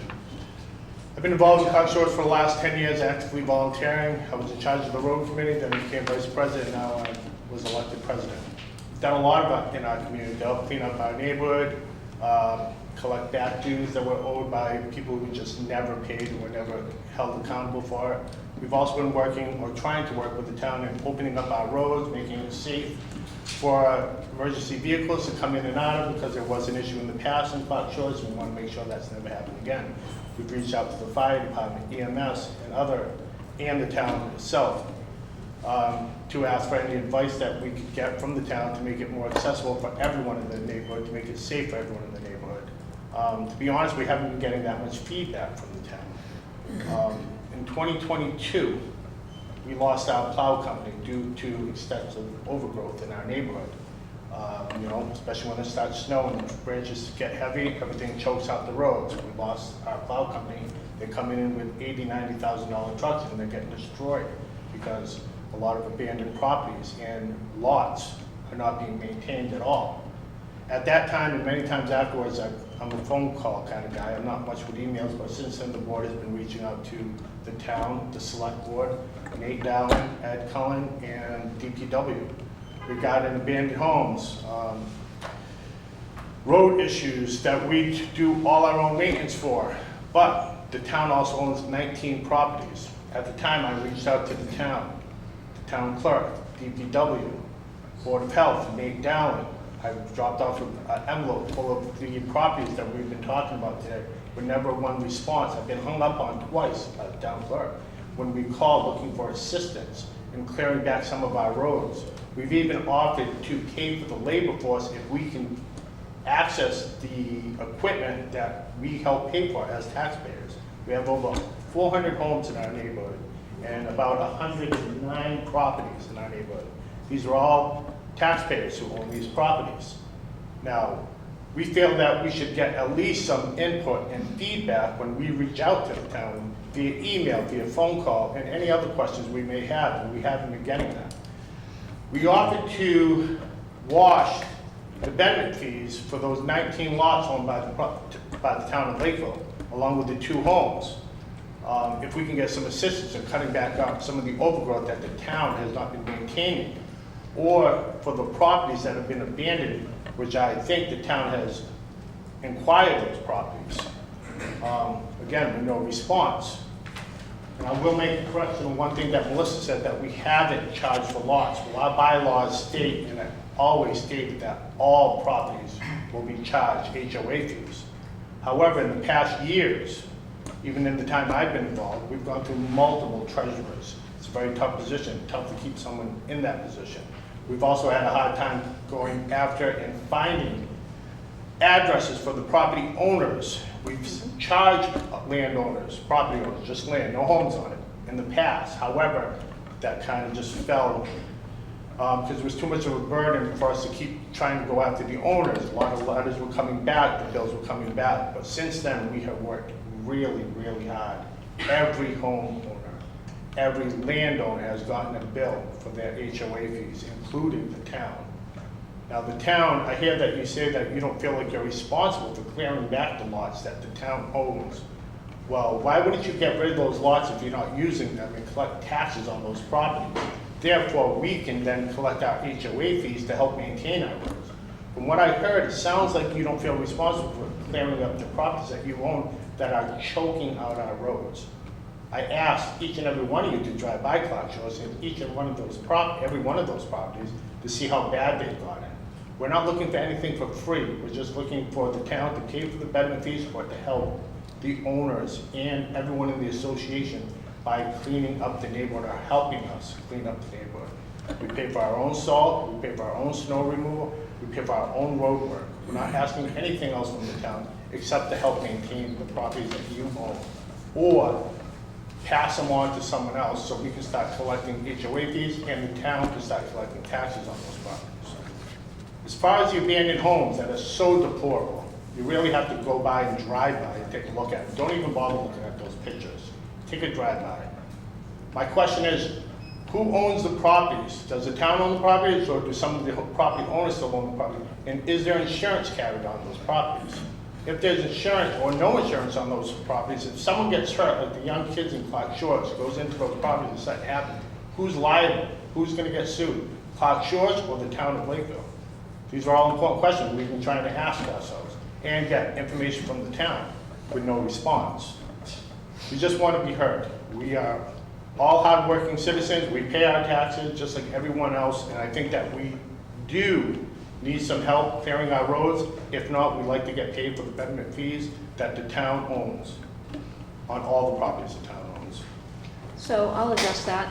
So if we did owe HOA fees, which there is no mechanism to charge HOA Are fees you an to owner? the town. Are you an owner of Clark Shores? Nope. The town is 19 properties.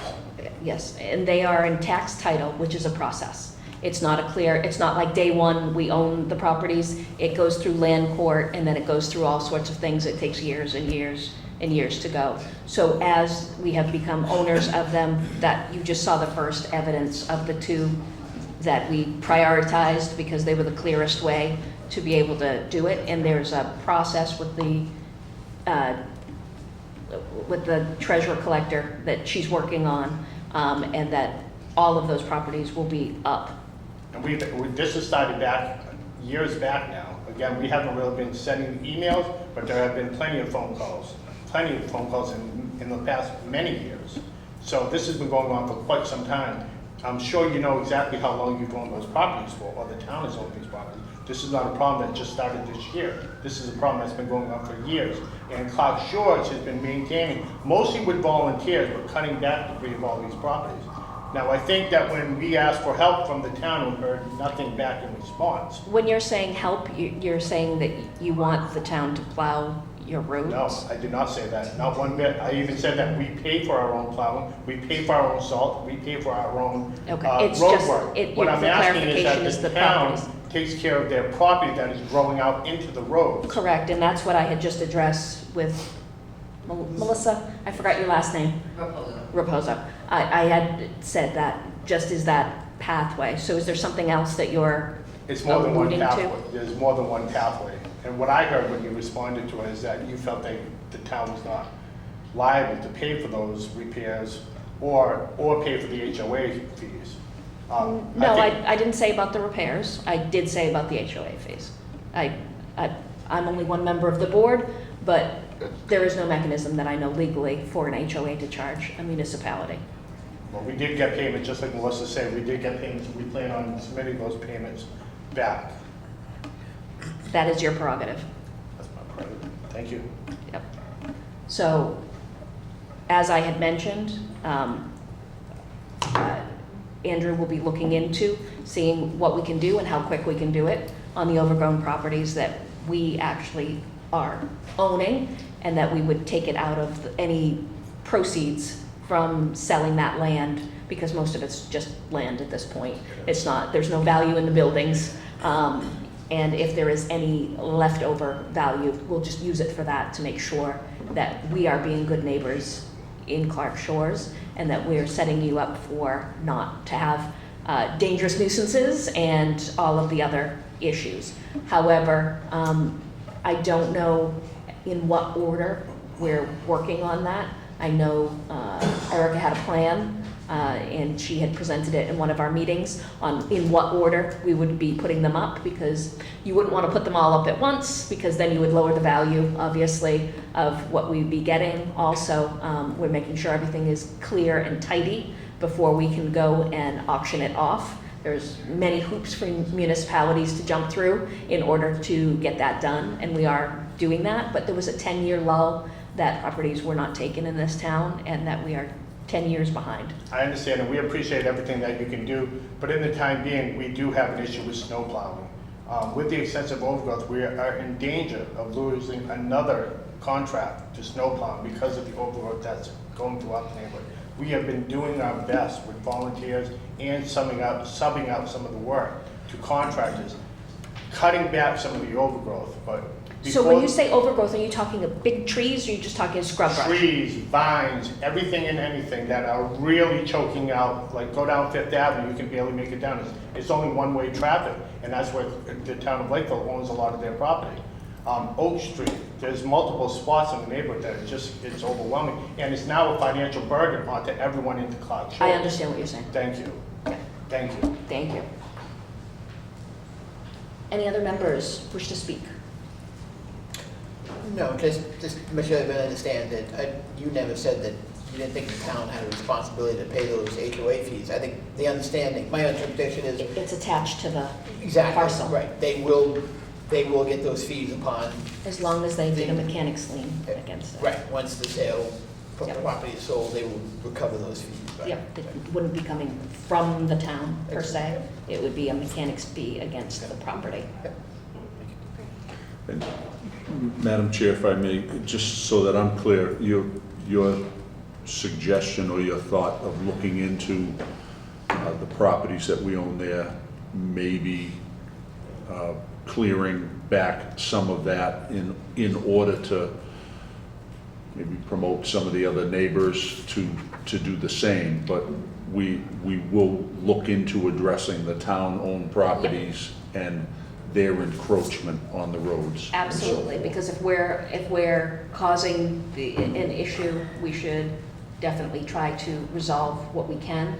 And to your point about not adding it to an already full plate for our DPW, we can do it with the future proceeds. So right. That bucket of money that we would usually try to find the heir to or the rightful owner, we would take a portion of those dollars to pay for those services. Okay. So it's not the town per se paying it.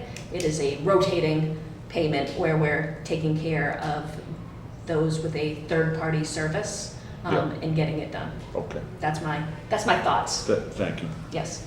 So if Andrew, you could bring that to the next meeting to make sure that what I said is on the up and up and not just something that I've thought in my little head.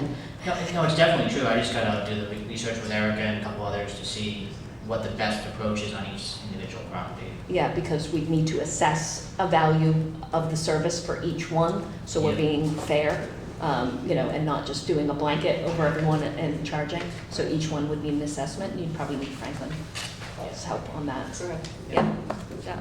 All right. Thank you very much. Thank you.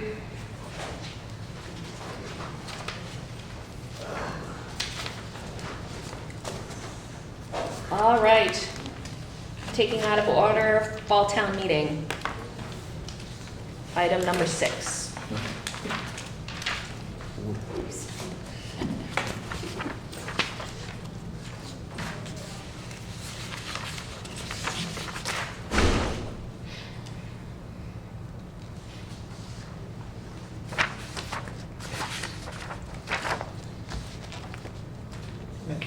That we said it. date? We did, but Oh. we had a little misstep, so we did not include a certain someone in the calendar that we probably need. Very important. So we just need to add that as part of the Okay. conversation. So, town moderator's been invited. The date of December 1, 2025 doesn't work, not available for the date. The other available dates for us are November 12th and November 13th. Town clerk is available for both those dates. The moderator? The 12th is wonderful for me. I could do both those dates, but the 12th is ideally, it's preferable. So we're looking at a Wednesday night? Yes. I also noted that I could do any other Monday in December except that one day. Yeah, and there's no availability at the school for the other dates. Other dates. Is the school available for the 12th and 13th of November? Do we know? Yes. Okay. Yep, and actually, Freetown wants this 12/1 date if we give it up tonight. Wow. That's how tight everything Vultures. is. No pressure, but.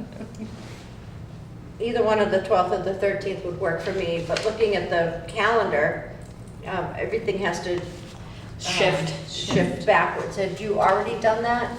Yeah. Okay. When I looked at it with Andrew earlier today, I think we have to adjust when the board looks at or holds its hearings on the warrant articles. Warrant review. Where is the hearing? Vote on final warrant? Yeah. I guess I can't find it. So would we have to go with September 23rd, or would we still be able to do October 7th? So we have meetings, well, we have a meeting on the 30th. We have one on the 7th. Yep, and we have one on this October 7th. Andrew, is there anything that won't make it on the warrant because we're moving it forward? Okay. No. That's good. I'll let members of the board chime in with any preferences. 12 works for me. Okay. So we can do 12 for that, and then for the final warrant, let's do the 30th of September. The Does that work? 30th. Where's that? Vote final warrant, right? Do I have the right order? Yeah. Yeah. So vote on the articles will be the September 23rd, and then vote on the final warrant would be September 30th? So would you want to get rid of September 23rd? I don't think we can. No, I think you're right, Member Carboni.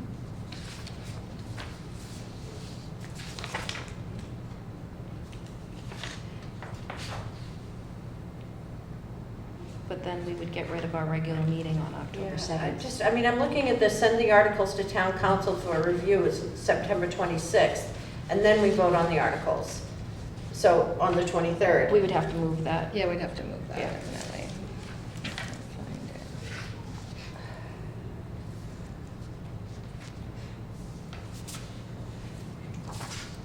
Well, I'm happy to make a motion that we reschedule previously scheduled fall town meeting date of December 1st, 2025 to Wednesday, November 12th, 2025. Second.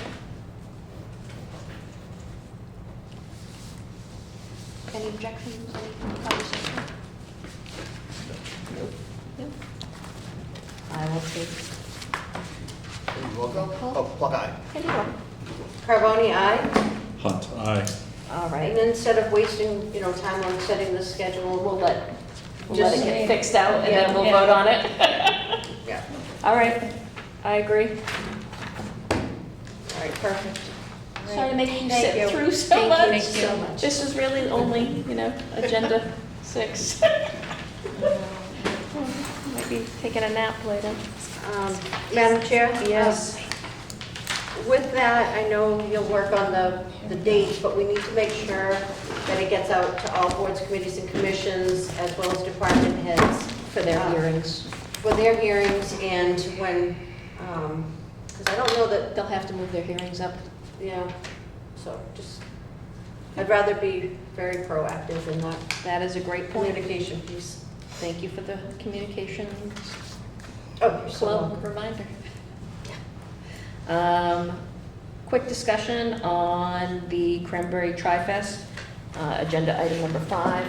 Got an email weekend before last on some concerns a member of town had about Montgomery and Precinct Street, about the participants moving 3 and 4 across the road and not returning to single file. So I too was part of that, massive race and went through and saw not the same thing. I saw people being pretty respectful, but then again, there was a huge police presence where I was in particular. So obviously, different places, different things are going on. It seems like this is more an issue on maybe the people that are flagging and maybe the direction that people were given about what's appropriate, because I didn't see it, but I take everyone at face value saying that they experienced something different. I thought this year's was actually better than in years previous, as going down Pickens specifically, which was in past a little bit difficult, but there was so much police presence that I felt it was really well coordinated. But I do want to make sure that we're being respectful of as many people as we can in here and making sure we're very clear about what the expectations are. I know we've spent time iterating multiple times on all the race forms and what the expectations are, but it's just a difficult set of roads that they're going on. And I think that might be where I'm kind of going with this topic. Are the roads that we're having these races on really appropriate for using them and not blocking them off completely, for the races? And would we want to block roads off completely and completely inconvenience the people in town for races? So I'll open it up to board members. Well, when I think about racing, and because this is all timed and people are trying to, in some cases, you might have 3 or 4 people that are neck and neck, and they're like, I'm not going together. to file, right? They're not just taking a leisurely, stroll through Lakeville, but, I'm not moving over. I'm not letting, that's just you. observation. That's You're very competitive. Yeah. But is it, they raise money for a good cause, and I do know that the town, receives a donation for this, and it's a good community event. People look forward to this, and it brings people to Lakeville. I want to make it work, but it has to work where it's not going to impact the safety, of our residents. So maybe, like you said, a new route. Yeah, I know people have routes that they want to go. Maybe we have to identify the routes that they can go, as opposed to where they want to go, because it's difficult. It's difficult getting by, and members of the community always reach out with concerns. I've never had an event-free event where some member of the community didn't feel like it was an inconvenience or an encroachment or any of those things. So I'd love to, before next, when do we end up seeing these, in March? Yeah, before March, I'd really like some ideas on if we can move this to another venue in town. I don't want to lose the races, obviously. It's nice to have events in town, but I don't want to create a public hazard. I don't know that it's on us No. to do this, because it's not our race. I would put this on the race organizers. But at the same time, do they want to come to us 5 times and say, how about this one? How about this one? How about this one? As opposed to us saying, here's your choices. I just don't, I don't know that. Chair, the choices are always going to be limited because of the distance that they're trying to get and the fact that they're trying to make all right-hand turns in order to not go into oncoming traffic. Yes. They're trying to stay off the most narrow streets. They're trying to stay on streets that are well-maintained and don't have a lot of issues, so it's kind of tough to do that. Strongly worded, stay single file or else. Yeah, yeah, but. Good luck with that. Yeah, for Yeah. the same reason Member Carboni Yeah. said, because Yeah. they'd be like, shall I stay single filed or go up higher in the rankings? Yeah. Like, Yeah. those are the choices. Madam Chair, so we know the other big race is PMC. Have we ever had any issues with PMC? They're not going on the byways, they're just going down 18, right, on PMC? PMC goes down Howland Road It does and have so one for forth. the high Yeah. school, yeah. So I see them when they're doing the Yep. 18. And it is difficult Yeah. as well, having worked those in the past. Everybody thinks they're on the Tour de France. And even though it's for charity, it is extremely, extremely competitive. Yeah. By nature, you know, the folks doing that are extremely competitive. Yeah, I just, again, I don't want a safety situation, and if the residents aren't in favor of it, even though this is only one letter, if the residents aren't in favor of it, you know, we're doing it for what reason? Yeah, it's a brief inconvenience too. Yes, as yes, well. it's a Yeah. couple hours, but, I mean, we used to block off Pierce Ave, I want to say, completely. Did Pierce Ave like get blocked off completely at one point? To my knowledge, there was never a complete block off of anything. Okay.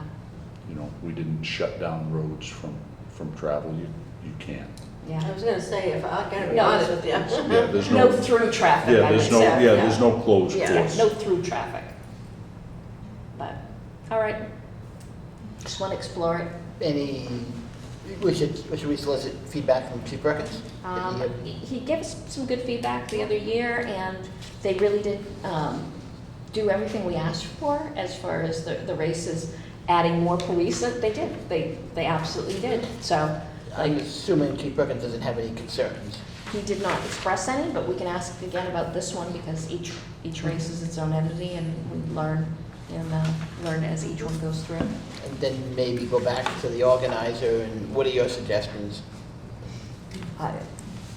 Honestly, they have to self-police, and that's the problem. They have to adhere to their own, like, if they all had their own time, like, you know, each person had their own starter time, we wouldn't have that.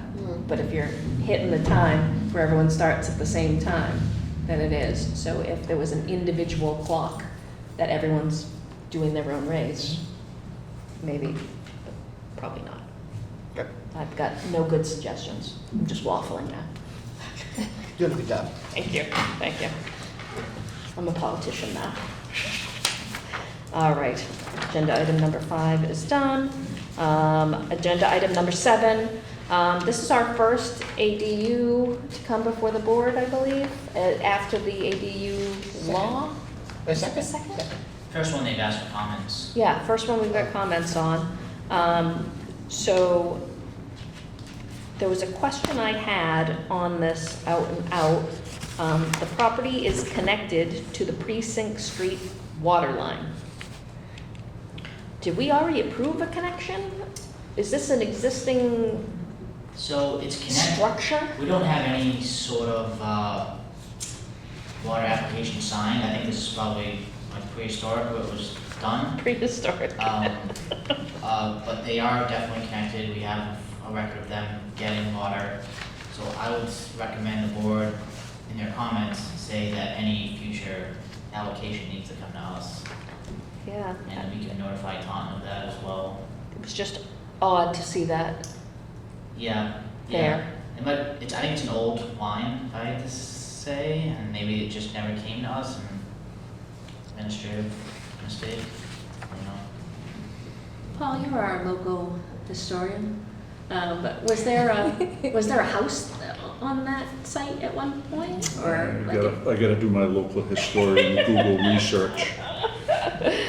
Yeah, because it would make sense if there was a house that was like demolished on site and then Well, there's a house there that's connected with this ADU. it's got its own connection. That's how I'm reading it anyways. I think they're gonna have to come to us for water for Yeah. one bedroom, Yeah. so. Maybe we can make a comment to the planning board that they have to come to us Yep. for an official application. Official water allocation. Yeah. And what would a water allocation for an ADU be? I don't think we've set any guidelines for that. I don't think there was anything. Roughly a single family house is about 330 gallons. So- That's one we've seen recently. So it would be less than half that is the expectation. Yep. For those listening at home, ADUs have to be half the size of the existing dwelling or up to 900 square feet is how I'm remembering That's it. accurate. Yep. Okay, I'm happy with that comment. Were there any further comments? We did get some comments from the chief in there. It's not attached, it's a page after the attachment on the chief. And the chief brings up a great suggestion about the house numbers being affixed directly to the house. Everyone in town, be safe as you can and fix your house numbers right to your house and have them well lit in case you need emergency services. If I can, Madam Chair, the fire chief also indicated that if the proposed dwelling is in the rear of the main house, it needs to be affixed to the way. As well, yeah. I mean, I know that this is, not part of our purview, but because we're just starting to experience these now, I don't recall, I didn't read all the bylaw or the regulations from the planning board, but the access to that back, house, I always thought that there was, some kind of a driveway or something to that property, so I don't know. Yeah. So we're just, Spitballing here. okay, because I'm just concerned that things are gonna come back around, and I guess maybe we wait for that, but. Well, I think the planning board should probably have some good suggestions. They're closer to it than us, so I look forward to having more comments from the planning board on these type of applications, just to give us some guidance, because this isn't our area of expertise. One comment additional I had was that it includes a separate septic as submitted and approved by the Board of Health. So I'm assuming we know, and I didn't see the lot size, so if I missed it, I apologize, but the lot size is not of concern to have two septics on because of the fact that it has town water instead of wells. So that's my only. Is that noted? Just the septic portion, it's on the, yeah, it's in the comments. 70,000 square feet. Yeah. Yep. Right on here. Oh, got it. One bedroom guest house. Got it. Oh, yeah, so you made the inference that because it has no as water. Got it. Yeah, if it was well water, Yeah. probably wouldn't be able to have two septics on one lot. And I didn't see anything specific in any of the bylaw about septics or any special dispensation on distances, but might be something we need to look at in the future. Any other comments to give? Hearing them, moving on.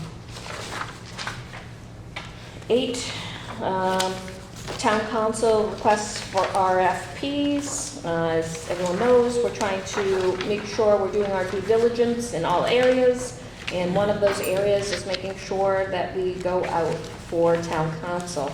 Town council is not part of the regular part of the Mass General Law, Chapter 30B procurement, and we do it slightly different than we would other services that we have. And the last time we went out for legal services was? Very long time ago. It was a very long time ago. So this is just good hygiene as it relates to what's going on. I went through the document that you shared with us on a sample RFP, and page 16 of 23, I had one note about the billing, and the billing should be broken out by the person, department, board, committee, or commission, and the subject that they're asking on, for that transparency that we're trying to get with our legal bills. Yeah, I know you noted that, mentioned that previously. We don't have that level of detail. Well, it's kind of a hodgepodge still, where it's like, they're like general questions, and they're not naming who asked the questions or what board, committee, commission, and I think that is a very important thing for us to all understand, so we can really get a handle on what our finances are and where the charges are coming from. But everything else seemed pretty boilerplate as far as language, for me anyways. Did anyone else have any other comments or things that they would like to see in this RFP? Other than the fact that, thank you for the changes in the last suggestions. Okay. I Right. see Emily is up here. Did you want to speak to this, or are you coming for the next item? I'm just here to answer any questions that Thank you you. guys I thought we were in trouble, Emily. All right. With that, I'll make a motion that the select board direct the town administrator to issue requests for proposals for town council services, utilizing the request for proposals as presented. Seconded. Motion is second. Any further discussion? Just one, when would these go out, and when would they be due back? Probably in the next couple of weeks we'll put it out. Should be out to give 30 days. For Okay. an RFP, because it's more involved for the applicant to put stuff in. Yep. So I'm just guessing probably October, mid-October. Okay.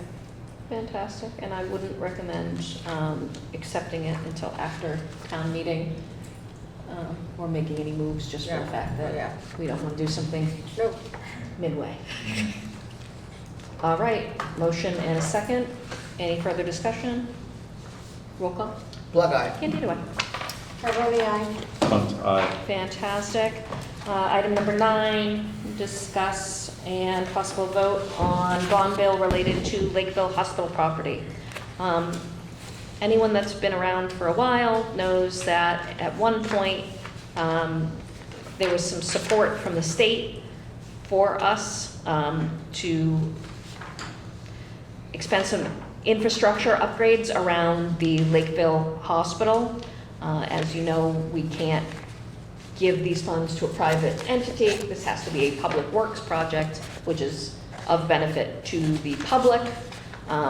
Simultaneously, somehow we miraculously lost the $2.5 million that was allocated to us in a previous bond bill that we just didn't get our act together enough in time to get going, and that was going to be used for a light on or around Bridge Street and Bridge Street infrastructure changes, which are...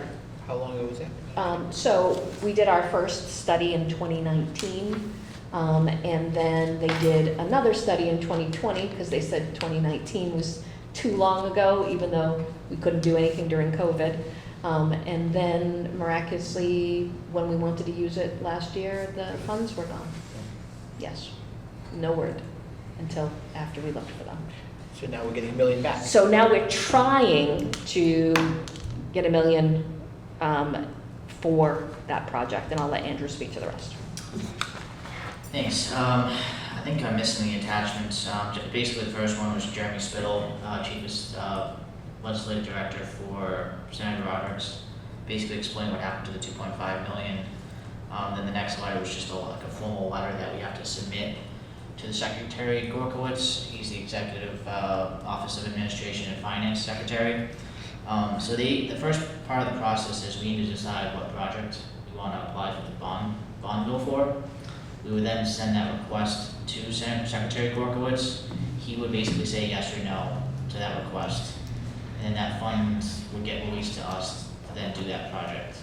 And the funds are good through 2027, which is probably around the time that we thought the funds for the 2.5 million were good for. Right, and then so I was spitballing ideas of what we could use this money for. I think initially back in March when I brought this to the board, I thought maybe a sewer upgrade in the area might be on the cards, but I didn't hear favorable news from our neighbors in Midborough. So I thought if we need to spend it on something. I've heard a lot of feedback on that intersection. Yes, for someone that takes a left off Bridge Street, you're taking your life in your hands sometimes. And it's been the one that we've had the most discussion on, with the exception of my personal favorite, Route 18 and 105, which I think is the worst intersection I've ever seen in my life. But whatever $1 million would cover, it would not cover an inch of the 18105. However, it would cover at least something for Bridge Street. So when it was around March when we initially were looking into this, I had Frank Moniz reach out to Beta, and they gave us a quote for about $600,000 for the engineering and all their services through this project. So that gives us about $400,000 to play with potentially, and it would have to go on the tip, obviously, but if it's a fully funded engineering plan, I gotta think we'd have a good chance. So just for everyone's edification, the engineering was $250,000 back in 2019. So that's how much prices have skyrocketed in the last 6 years. I think a lot of it, this potentially also, they said that the state is pushing roundabouts, so I'm not sure a light would necessarily go here, which might add on costs on the back end with like takings from different property owners. How could, yeah, I'm thinking of where they would take from. Probably Walgreens, the funeral home, that neighbor on the corner, that Yeah. person on the corner. Yeah. May not be a lot, but I think that'll go over like a lead balloon. But again, I'd like to see what they're proposing, but originally we were thinking a light and widening of the turn lane for the taking the right coming from Lakeville to Middleborough. That the lane would widen out, so you would have a straightaway and then a right turn onto Bridge Street, and then there would be a light on 105 and Bridge Street. That was the original idea. Yeah, okay. Any questions, comments from the board?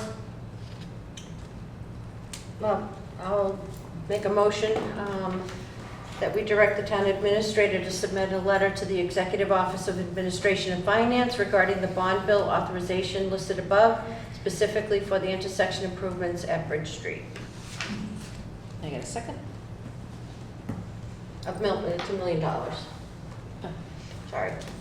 $1 million. Can I get a second? I'll second it. Motion is second. Any further discussion? Hearing none. Roll call. Log eye. Indeed, aye. Carboni, aye. Aye. Update on Space Force? The traffic task force?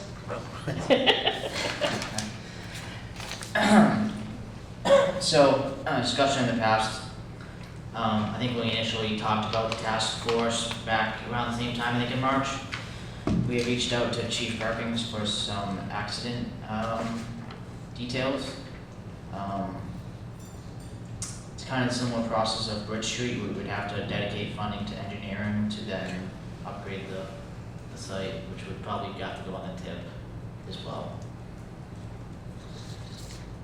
So, Madam Chair, are we proposing that we help DOT by identifying additional funding when they should be funding that project? Is that kind of what we're proposing? So for DOT does not provide funding. they provide construction funding. Oh, to the that's, federal oh, like 79, we Mhm. have to do designs? Yeah. Okay. Yeah. So I know that this is on their list, to-do list, keeps getting pushed out according to our state representative. Yep, it was 2023 and now it's 2026. Yeah, I think it's even farther now. Oh, But anyway, so we're discussing here to start the, like 79, to go off, get the funding, do so and so forth, to do the design. That's, Kind of like, we're doing- is that what? can you restate that, Andrew? Because now Yeah, it's, so it's up to the select board. I mean, Route 18 and 105, that's just one intersection on 105. Yep. There's also the one at Bond Street as well. That is a problem. yep, I think there's actually more accidents there than there is at 18 and 105. I think that's what the chief had told me. So I was trying to That's get interesting. a flavor from the board of like what they want me to pursue. I think we Oh. need to know the metrics for Vaughn Street. yeah, we don't have that in front of Yeah. us.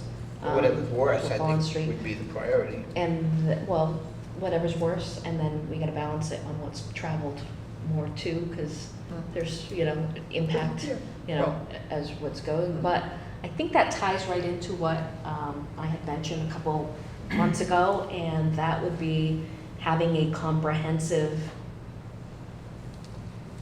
change and update of all of our signs for how fast travel is on the roads in Lakeville.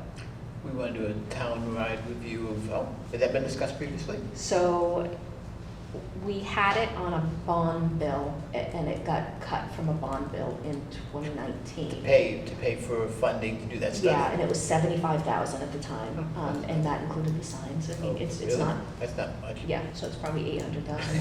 But, so if we could find out if there's grant money out there for that, because that was gonna be the second thing, and then COVID hit. But I think part of the reason we experience a lot of fender benders is the rate of speed on some of the roads. I think people go down Bond Street much faster than the posted speed limit. I'm sure people go down Pickens Street faster. Whenever I see my own self driving, and then I see that sign light up, I'm like, ooh, I gotta slow down. The studies is for town roads, so not for state roads. Correct. Right. We have no control over the state roads. Power suggestion. Would exempt. I could put a sign up myself. Good. Wouldn't mean anything. So that would exempt any problems on 18 and 105, though? Correct. Yeah, okay. That's a side, Yeah, that's fully, side project. yeah, it's owned by the state, however, we have to pay for it. Oh, understand, for any improvements. Yep. I get it. Yeah. Okay.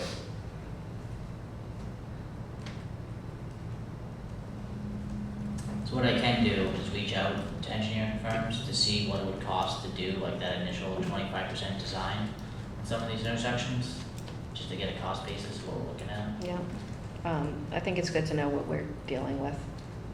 We've done such great things with the Lakeville roads, as far as travelability and doing all those other things that we need to put safety in the. So to clarify, if we would do the engineering studies now, but DOT may not get this to 5, 6, 7 years down the road. Well, I guess once the engineering is done, that It's data done. is always, okay, there's no cost. That data is always relevant. They can use it 5, 6, 7, 8, 9, 10 years down Yeah, the road. the only thing they can't use is traffic studies, because those patterns change over time. Okay. Okay. I don't think we need a vote. Item number 11, social equity. So last time we met with one of our KP Law lawyers, Amy Costanzo, and she went through some of, this is kind of boilerplate for what they're using at KP Law for the host agreement for equity. And the rest of the board wanted some time, myself included, to digest, because there was a lot of data there. I shared information with the board. We're allowed to share information, not opinions, from the CCC website on what equity is. And I just wanted to be clear with the board, even though I didn't point anything out for the sake of not sharing my opinion. The term equity as used in the CCC includes people convicted of felony, and it does not specify what felons are acceptable. So the language doesn't say if they had a felony related to marijuana and personal possession that they qualify as an equity.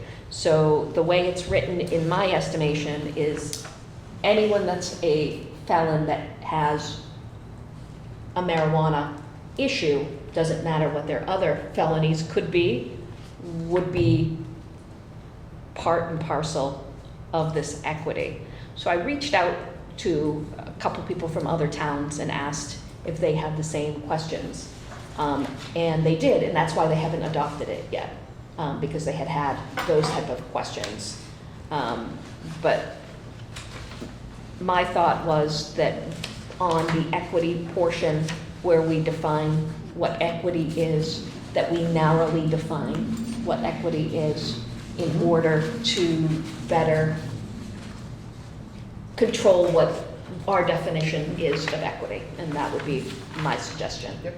And I would suggest that the language be crafted with our attorney and through Andrew. But that was a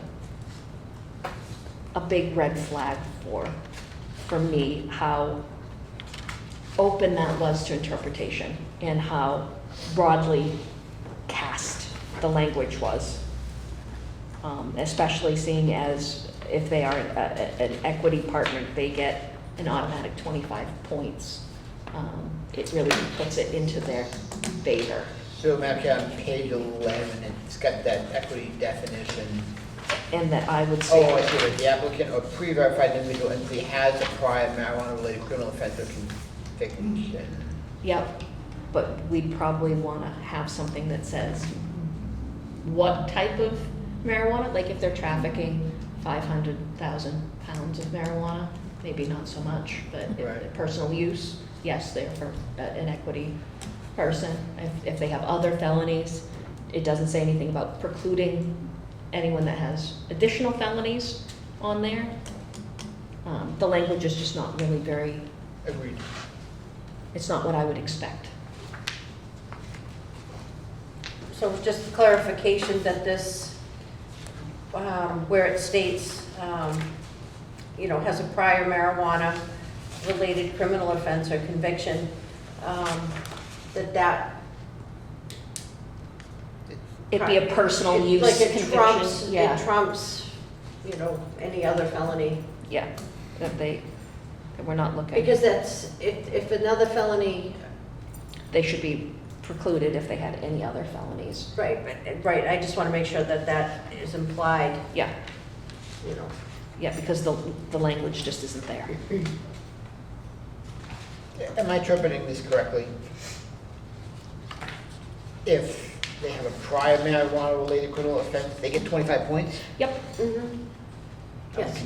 Now, I was reading that So- the opposite. so- You take off 25 points. So now the way they're trying to get equity, or You get being rewarded? inclusive, is that they're saying you were negatively impacted, meaning you have a felony, you were convicted of something that is now legal, and that's why you're getting Okay. equity. Okay. However, Okay. I think there are thresholds. Okay. Yeah, I think there are very definite shades of gray Okay. throughout the word felony, Okay. and Yep. how that should be interpreted, and I want to make it as specific Agreed. as we can for Okay. the town.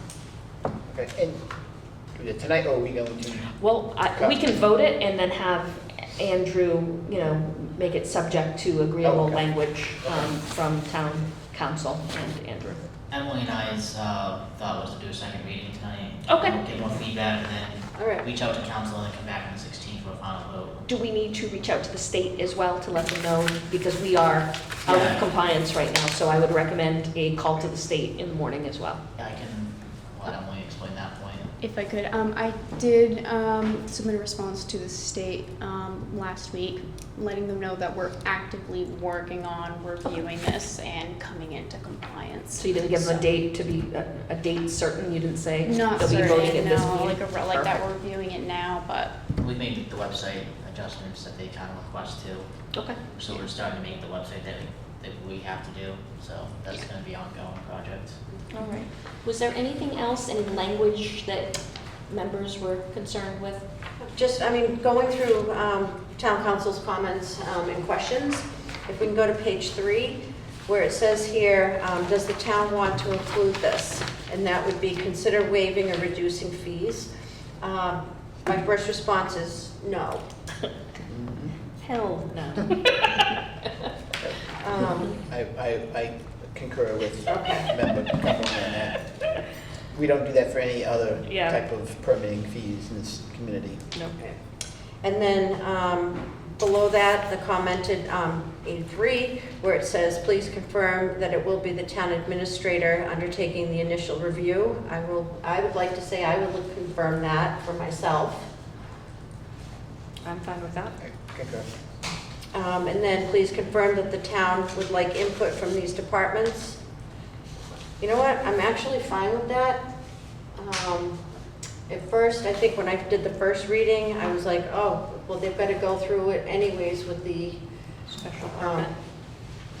Yeah, with the special permit, but, yeah, you know, I mean, we can always adjust this down the road too. Like, we can always say, hey, this is a hindrance and more work that we've just added on our other departments. But, I mean, we can just leave it in there for now. I think it's good. The town administrator shall score the applicants based on, I'd be happy to confirm that as well. Or, yeah.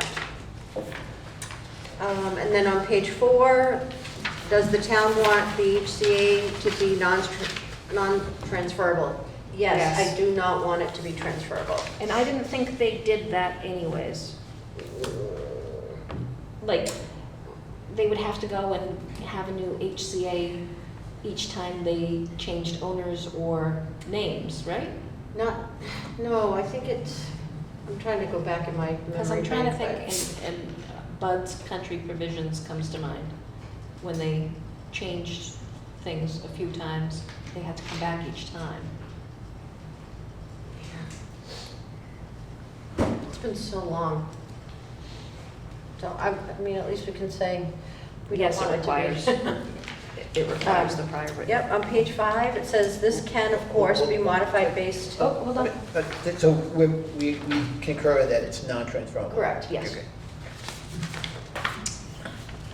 Page 5, this can, of course, be modified based on the town's concern. Requirements. I'm happy with what's here. Now, did we say $500 last meeting? Was that what Did you not. said? That's what the site plan review number is. Yeah, the site plan review, but we haven't figured out what our administrative fees are. It was just an idea from Nicole Costanzo to do it that way, but it's Okay. not required. Well, I'm okay with that.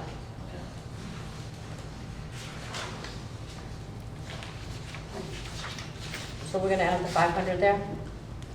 500. Because now we're asking for additional work for the town. And I think that there was another one on page 8. This can also be further tailored, provided, however, that the equity status is still 25% of the overall score in accordance with the commission's regulations. Yeah, and that refers to all of the points assigned. Yep. Except for the 25%, which Yep. is stagnant. I think this would be splitting hairs to do anything. Yep, just leave Yeah, it. just leave it as is, my recommendation. The template was fine with me because it's theirs. And I think as that we was know everything. with the CCC, just using their stuff is gonna be a lot easier in the Yeah. long run. But yeah, so that's what I got. And then we can just wait to hear back for clarification on your question about felony?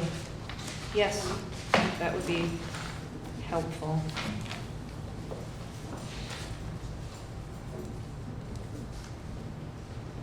Any other comments? Member Hunt, anything? No. Member Plonka? All right, next reading, and then we'll finalize it and get rid of that. Item number 12, discuss possible vote, assistant town accountant job description. I will let Mike speak to this.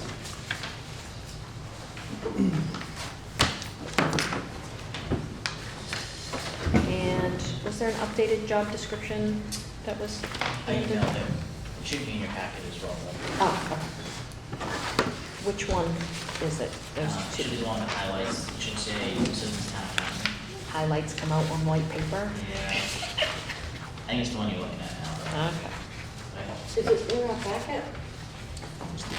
Yeah, there's The two. back one, right? There's two, so it's the back one. All right, Okay, so, introduction? Mike Ellis, Finance Director. So as many of you know, Lori Catalano is set to retire late October. So I spent some time with her going over her current job description, some of the duties and tasks that I've inherited. I also consulted Andrew and Lacey on this, and we thought we would get the board's approval on possibly bringing in an assistant town accountant position to replace her upon her retirement. Quick the question for you. I don't see it here, and maybe I didn't look. How many hours is Lori working currently? Lori's 40 hours. She's 40, and the salary for that position is? Base for her position? The current. It's budgeted at $63,184, which is collectively bargained. In addition to that, $4,423 in longevity. Thank you. Total $67,607. Perfect. So our idea for this is that this position would deal with some higher level municipal accounting work, enable me to shift my focus more towards my finance director position, strategic planning, broader finance oversight, and would want to bring in someone with a little bit stronger accounting background to improve efficiency and ensure accuracy. Additionally, we would like a dedicated payroll backup. Currently, we don't have someone who's a dedicated payroll specialist in the event that Mr. Holt is out of the office for an extended period of time. So. We don't? Don't you, doesn't our HR director? Well, I use the term dedicated. Okay. It's not to say that we You're couldn't- not dedicated? So, I was specific to use that term, yeah. So it's not to say that myself, because I have Harper's experience, or Lacey couldn't step in and do it, but it would be nice to have someone in the office who could slide right over in the event of an absence. I mean, as we all know, payroll is one of the most important functions of any organization, so that's one of the goals of this position. I also find myself working a lot with the assistant treasurer collector on certain reconciliations, things that I performed some years ago when I was the assistant town accountant, so I would like to try to pass some of those duties that I've been doing on to this role as well. Ultimately, the goal is to shift some of the administrational and light to mid accounting tasks that are performed in the office over to this role, and as I mentioned, to kind of focus more on high level financial forecasting and things of that nature. So. I'll open it to the board for questions, comments. This is the first reading. We will revisit this again. Where are we on the pay scale of this type of job?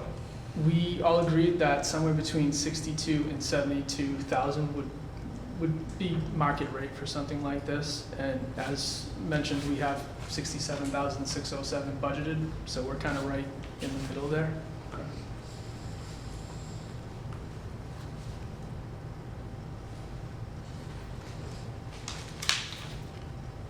So if no one has any comments, I'll start off.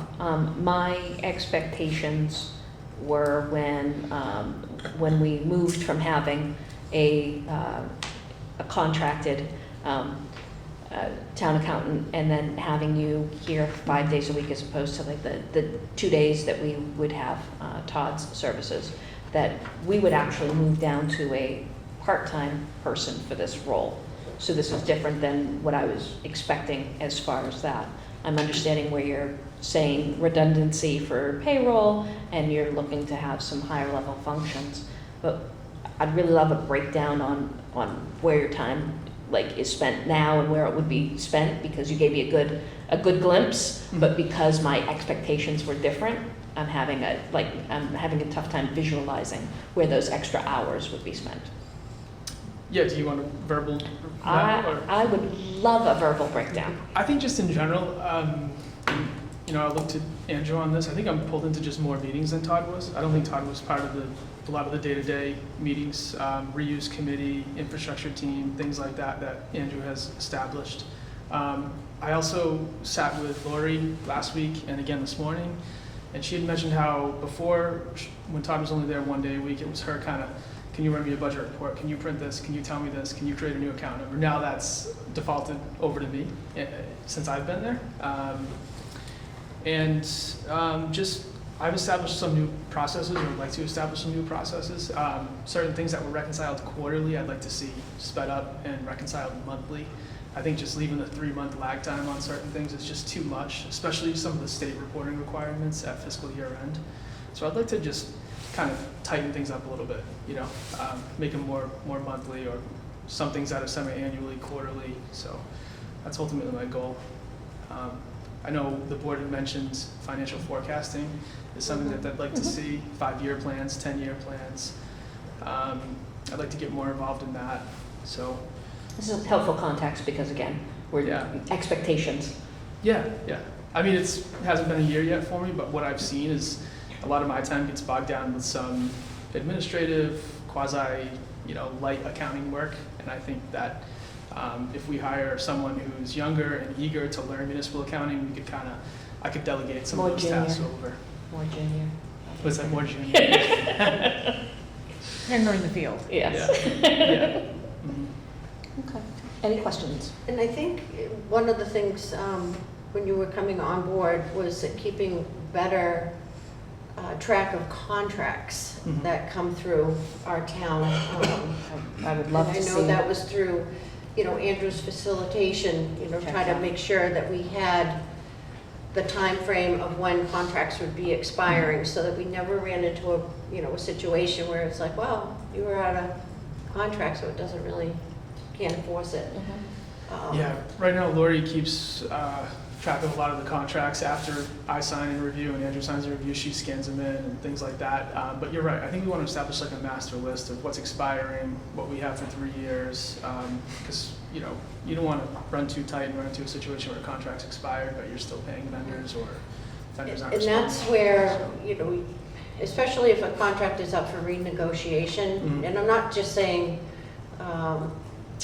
union or wage and personnel, contract. I'm talking about any type of General contracts, contracts. for the town. They're up for, renegotiation, and, important to make sure that we have a better handle on it, that we're not responding to it versus, trying to be proactive with that. So I have a question based on Member Carboni's question, and it's around the IT contracts. Currently, who manages the IT contracts? I believe it's my office, town administrator's office manages that. Okay. Because to that point, if we're moving towards that, it should be. Yeah, Mike is the master of all the records of the contracts, but it's kind of like a team effort with when it's coming up, when it's due, all that. That doesn't feel buttoned up. No, there's been cases that you guys have seen it where I come with a contract that expired a month ago because none of us knew it really existed, So creating a database for that and being able to. Yeah, there's a lot of things I'd like to get that on time. Streamline a little more contracts for sure. what I want to see, more money. Yeah, find some money. Yeah, I know. That's what are you doing? You're not finding money. No, but Yeah. very good context. Member Hunt, Member Plonka, any questions at this time? No, nothing at this time. I just, my fear is that like some of the other positions we posted, if we don't have the right amount of money and we don't have the right people coming in or the right people interested, you know, we end up with dragging on for months and months without getting positions filled. So that's kind of my concern. I certainly understand their point. To your point, I understand you thinking it may go to a part-time thing, but if we can justify the workload and spreading things out and make things more efficient across the board, that's the way, that, in my opinion, that's the direction we should have. Well, anyone knows me knows a big selling point is redundancy and cross-training for any type of role. And that's, we run so lean compared to other towns. Yeah. I know we get, you know, some conversations are like, oh, well, so-and-so put this up and so-and-so. I'm like, yeah, they have a whole department dedicated to that. You know, we have people out in the field and then maybe one person in the office for that. And, you know, we need to have room in order to have life happen to the people that we work with and to have those redundancies and people be able to backfill, et cetera. Oh, and I don't know if you know, but Kim, our town clerk, used to do payroll, so just in case. Oh, is that right? In case you need an extra name, she did our payroll for years. She did, but she was the CDS system, so she never did Harper's. Nope, but I've done payroll. Payroll's payroll. Yeah. I've done this payroll and the CDS, and they're It's not not. the same at all. It's a DOS system versus an HRIS system, so completely different platforms. So 10 years in the past instead of in the future? CDS was very antiquated compared to where we are now. And I do know the payroll, it's just having, so the way that we were foreseeing it is we changed the name Assistant Town Accountant. Why? Because in the future, if that person aspires to be a town accountant, they have like that clear path, they have more knowledge. There's not too many more additions into the posting, but there are enough that it gives them a higher level into the accounting. We are looking to cross-train, so the HR person would start helping out with like the invoices, the assistant town accountant would start helping out with Harper. So those two people would be co-located in that one office and be able to work together and bounce things off each other. And then because they are moving into that confidential employee status, they would be a non-union person instead of being a union person. So those are the differences in the job description. So the one that because you do have two, so the accounting specialist is the current in place job description that the town currently has. They approved it in 2016. The changes, which I didn't realize aren't printed, highlighted, but it's a salary instead of an hourly, and it would be non-union based off it having like those pieces of having the confidentiality, supporting the finance director instead of just the town accountant. And then we added in that we like to see that they have Munis and Harper's. The essential responsibilities and the qualifications are very similar. I think you added in a little bit higher of an education, maybe? Yeah, I'd like to see, you know, possibly an associate's or a bachelor's preferred in finance or accounting. You know, I've worked with assistant town accountants who don't necessarily have their bachelor's, but they have munis experience or they have the time with municipal finance departments that, you know, can commensurate for that. So, could you just put relevant in front of the municipal government experience? Because they could have experience as a dog catcher. And that wouldn't be the same skill set.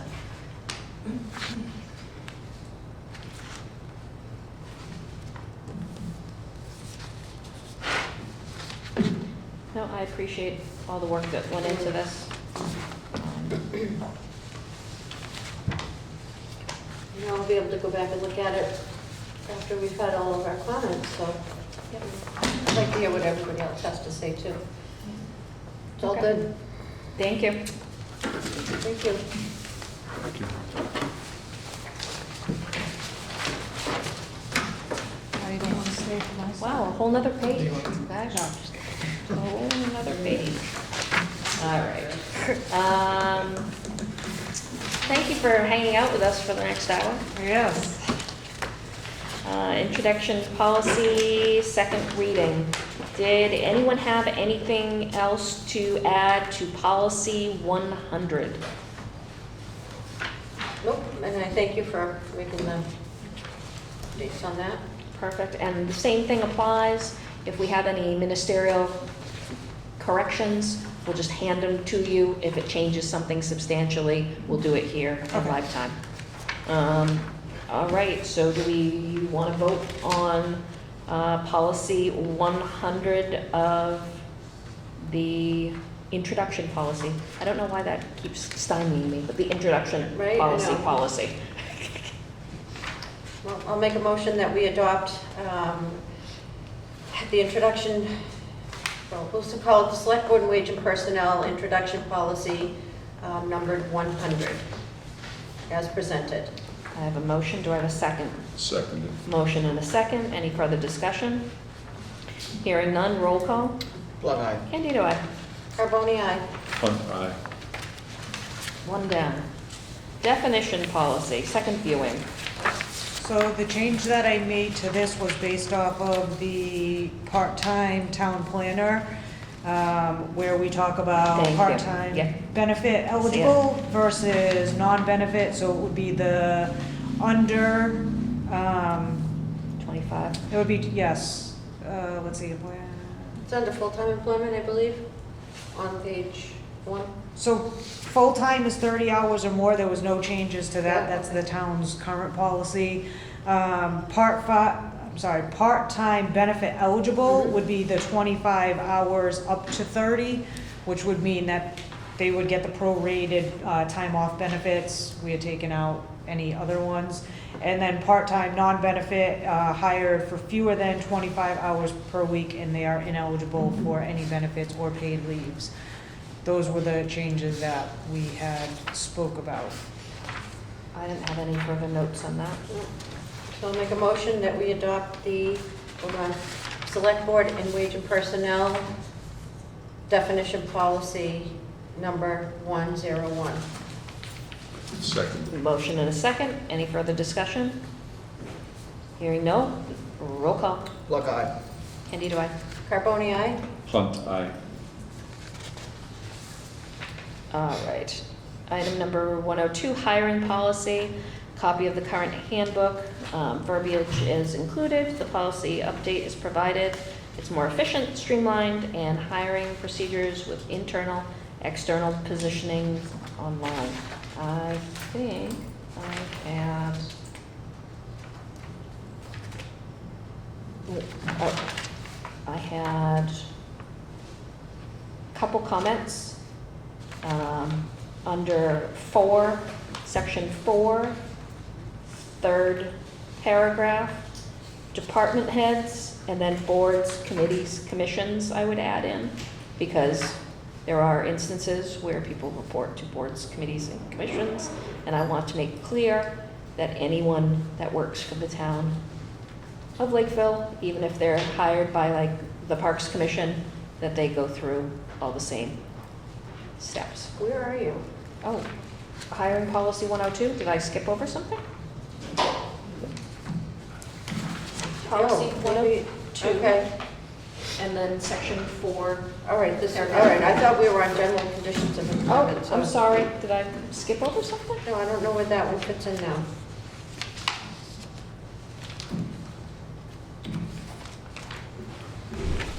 Oh, you're right, there is a page. Oh, this is the current one. So the, That's the current handbook. Okay. The one that says Yeah. section Okay. 12 is the Yeah. current handbook, which is a little vague, a little outdated. Okay. It talks about us publishing in newspapers to hire people. Newspapers are great. Be quiet. So can you go back, Madam Chair, and Yes. say what you did? So on item number 4, under policy, under the third paragraph, I added in some language, or I'm requesting an add-in for some language, where it says department heads are required to act consistent with this policy. I want also it to be boards, committees, and commissions if they are the department head. So the definition of department head is a position having immediate supervision or control of a department or division. Oh, I know it, you know it, but having it spelled out Okay. will be important in order to have perfect clarity. Because we do have some circumstances that I know we've talked about in the past where sometimes people don't know where their duties lie as a board, committee, commission, department head. And I want to make sure that everyone knows that they are subject to what we are talking about. So I appreciate your knowledge, but there's some asymmetry of knowledge. Does anyone else have anything that they would like to see or they are not happy with in this document? So this just laid out the process a little bit more in depth of what the expectation is. My office, if there is any kind of hiring, the expectation is whoever the hiring manager is has to have one of the HR personnel in attendance during it, so that there's, you know, if it were ever to go before some kind of legal, you have an HR that's a non-voting member to say, I was there, the questions that were asked were all the same, the person was treated equitably. HR also reviews all of the questions prior to them being asked by the hiring manager, so that we review in case there are any questions that would be questionable. So it also explains that in here. Another change we're making is, so all of the contracts for collective bargaining units say that these have to be posted for at least 7 days in order for it to then be out into the external. So we're posting both internally and externally. If within the first 7 days an internal candidate applies for the job and they are qualified, they will get preference. But in order to not stall the process 7 days, we're just going to post it internally, externally, so that we have that more time. And the union is okay with that language? Or So the union just requires that we publish it for 7 days. they didn't have it separate in their contract where it says 7 days prior to? No. Okay. Nope. Thank you. And then it just spells out what the responsibilities are for each, what the HR's responsibilities are, what the hiring manager's responsibilities are. And then, as it is in the employee handbook, talking about starting rates, and that if they were to request something higher, then the Personnel and Wage Board would have to approve it. And then also, it talks about the department heads and having the ability to start them with a more leave time in order to attract, which was in the employee personnel handbook. And those are like your biggest changes in this one. So question on that one, because I missed that completely. Yep. Is, that would be in the job description though? In the job description? The posting for the job description about the more time? No, so it's normally when we start doing the offer letter to a department head, if they're, you know, we start off saying it's 2 weeks, some of them come back and say it like 3 weeks. According to our employee handbook, where it says new hire department heads in there, it talks about at the discretion for benefits that exceed the benefits set forth for newly hired department heads,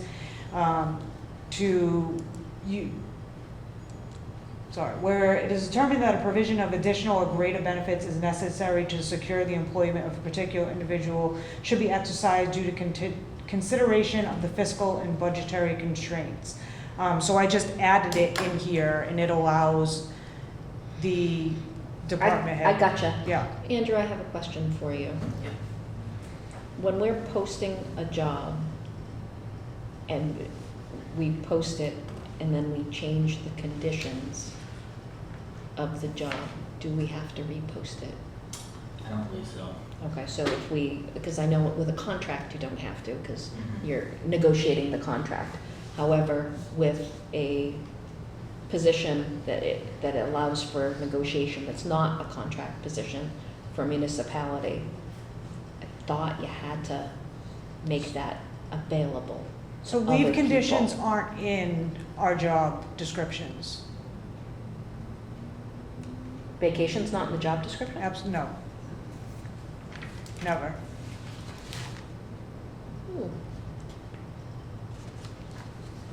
The job description will just say that it's full-time, Monday through Friday, and then it'll also say the salary, but it'll never say what the actual leave time is. When I do the job offer for the individual, it's typically, it falls within what the employee handbook is, because if you start in July, you'll get 24 hours of personal time right off the bat.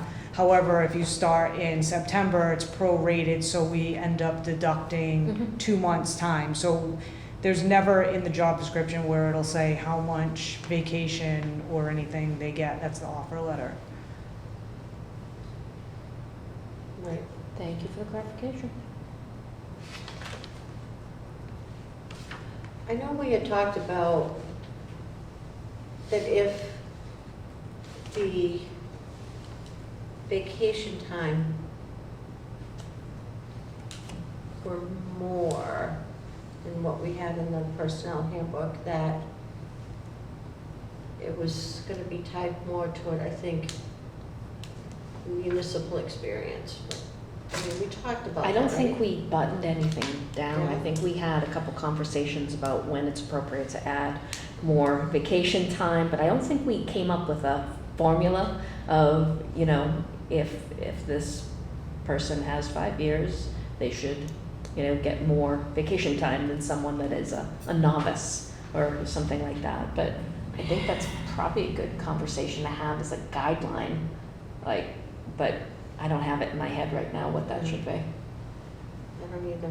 Because I don't want to lose sight of that, because that was a huge it's a big concern. negotiating point. Yeah. It's a big negotiating point, and especially if you have someone that's got 20 years and you're gonna come in and give them 2 weeks, they're gonna tell you, no, thank you. They're gonna give you the high, the big high, no, thank you. But at the same time, it does create animosity when a new hire gets hired with a lot more vacation time than an existing person. Vacation policy is in my section 300 when we get to that one. Okay, Yeah, okay. all right, I promise you I'll have an answer. all right. So should we call this the Select Board and Wage and Personnel Hiring Policy, number 102? So the way that I have it listed is policies within the 100 pertain to employment and hiring. So you'll see, this is the hiring policy, the next one's employment of minors, the next one is essentially your I-9 form, then your Corey form, then your physical, so it all has to do with the hiring. So I don't mind adding in Select Board and Wage and Personnel, but the 100 section itself, it specifically pertains to hiring. So section 200, which we'll get to in the future, then deals with like equal opportunity employment. So that has like our FMLA in it, which most of these are state, but we should still have them adopted so that people can see them on our website. So it's FMLA, it's the Pregnancy Fairness Act, it's the Whistleblower Act. So that's 200, is that those policy numbers. 300 will be all of our leave policies to include absentee, tardyism, all of that. And then 400 is our general administration, so that's why when you approved the like vehicle one, it was in a 400. That also will pertain to like social media, IT, and then 500, I could tell you, but I can't off the No, top I of my head. appreciate that you put so much thought into the organization of the orders that they came in. So I don't mind if it says it, like, if you want to say Town of Lakeville, Select Board, and Wage and Personnel, and then under it say maybe Employment and Hiring Policy, and take out maybe. It might be helpful if, instead of bringing, you know, like, what you just said, maybe send us a page, you know, like at the next meeting or something, we have a page of what you just said, so we know what we're expecting. Okay, do you want, because I have a table of contents already designed, I just haven't published it because it's got to.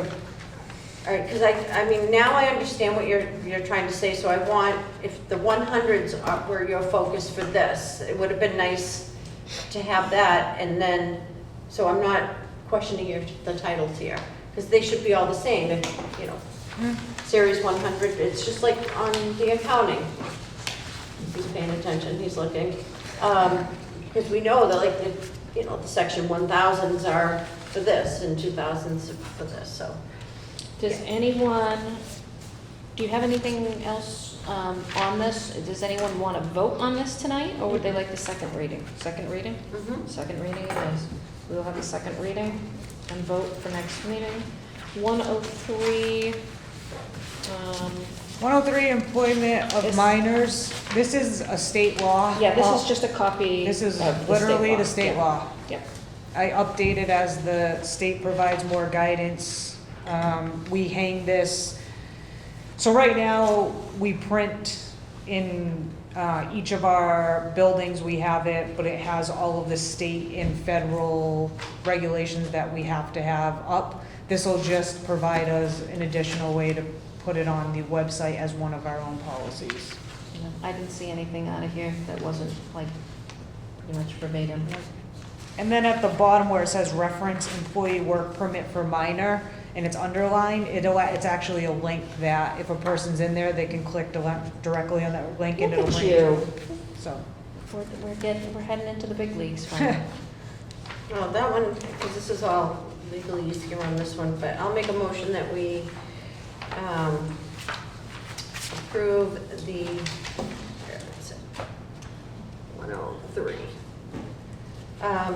The employment and hiring, I was just there it is. For employment of minors policy 103 as presented. Second. Motion is second. Any further discussion? Hearing none. Roll call. Plug eye. Candido, aye. Carboni, aye. Hunt eye. On to 104. 104 is your I-9 form. Yep, this is the same. Again, I update as the state or federal gives me further guidance. And then the link on the bottom is the I-9 form. The link on the bottom. So on the very back page where it says Form I-9 Employment Verification, it's underlined on the very last page. Do you not have that? Page 3? No. Nope. No? It should start with D at the top. Prospective employees must sign the I-9 form and provide the appropriate documentation on the first day. Oh, it was attached to policy 105. There it is. Okay. Okay, that's part of policy 104.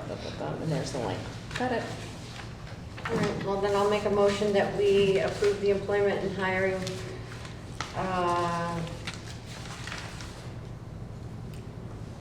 Eligibility is policy. it eligibility, yeah, employment eligibility policy, personnel administration policy 104, as presented. Second. Motion is second. Any discussion? Hearing none. Roll call. Plug eye. Candido, aye. Carboni, aye. Hunt eye. Policy 105 is a state policy and then also some of our own. So the state requires if you perform 20 background checks per year, you have to have a policy in place. Some years we have 20, some years we don't. However, we also have to keep a record because we can get audited. So this is saying that HR, other than, the police department who runs their own checks, it'll be held within the HR department. HR has to do training in order to do the query checks, and then we apply for it through the Department of Criminal Justice Information Systems in order to allow us to have it. The query check, like you had spoken about, if we want to do like reoccurring ones, if it's within a year, then we can use the same form and we have to notify them within 72 hours. If it's past that and there's a reason for it, we have to then have them sign a new form in order for us to conduct a query check. When we do conduct So a it'll be query, at the 364th day. You can still do it, Of yes. everyone. Yeah, so. when you do it, the employee does have the right, if they want a copy of it, we do have to provide it for them. If for any reason we had decided that we weren't gonna hire somebody based off of a query check, we have to inform them of that, and they have the right to appeal it and have so many days to provide some kind of like documentation. And we have ran into that in the past where, you know, they were supposed to be a driver and they had just got their license suspended, so the query check, you know, but it does lay out the reasons according to the law. So this is a big one for me because we set it and forget it. A lot of times where someone gets hired, they get a query check and that's it. And that's probably not the right way to make sure people are safe. But I'm not sure what is the right way, what is the right frequency, like what is the right cadence? Should we, you know, limit secondary checks to people that work directly with the public or to work with children or with driving? Like, we should probably have a little bit more language around like a secondary check, not the first one. First check, easy peasy, but additional checks and how that works.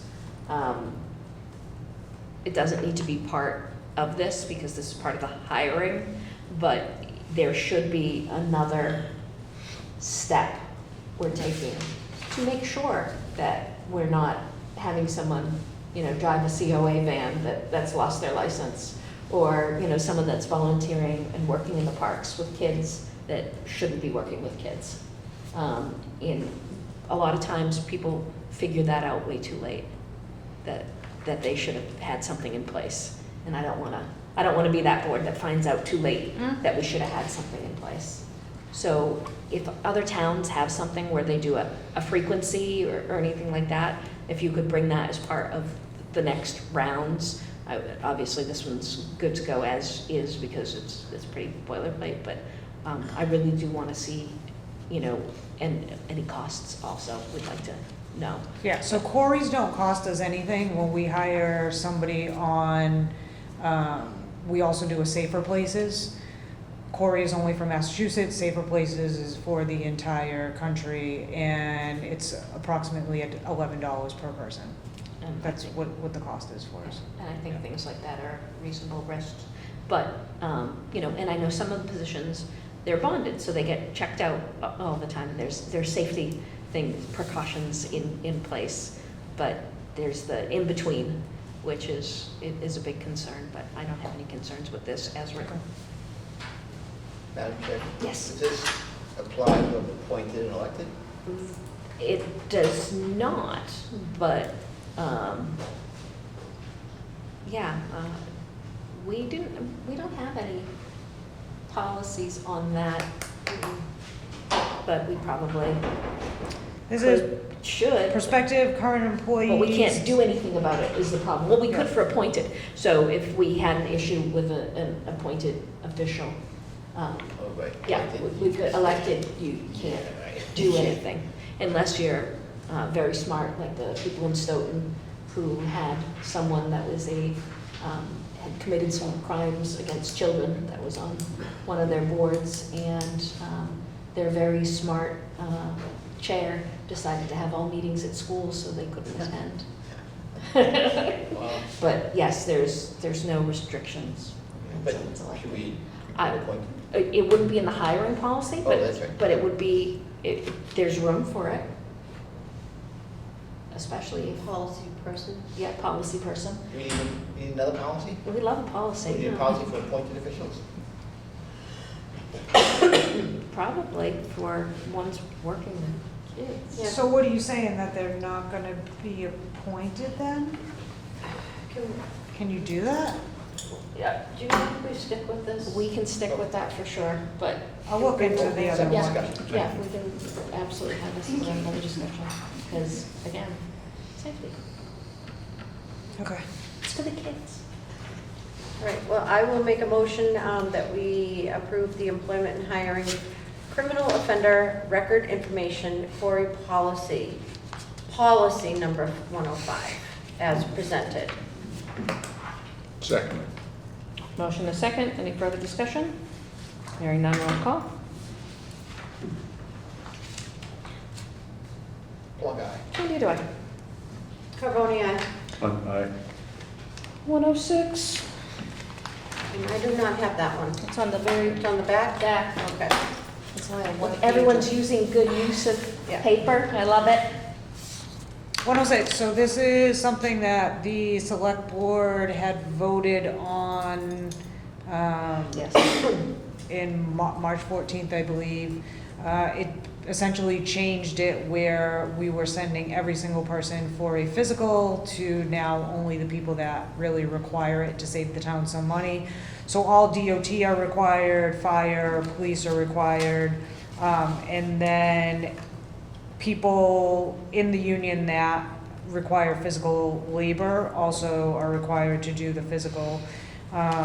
However, for the non-union people, it would be any non-represented employees without workplace physical demands will not be required. So that was the change that we had voted on before. I had just transferred it over into this policy. I have no objections to anything in here. Anyone? Make a motion that we approve the employment and hiring pre-employment physical policy, policy number 106, as presented. Second. Motion is second. Any further discussion? Hearing none, roll call. Plug eye. Anita. Carboni, aye. Hunt, aye. Yay. All right.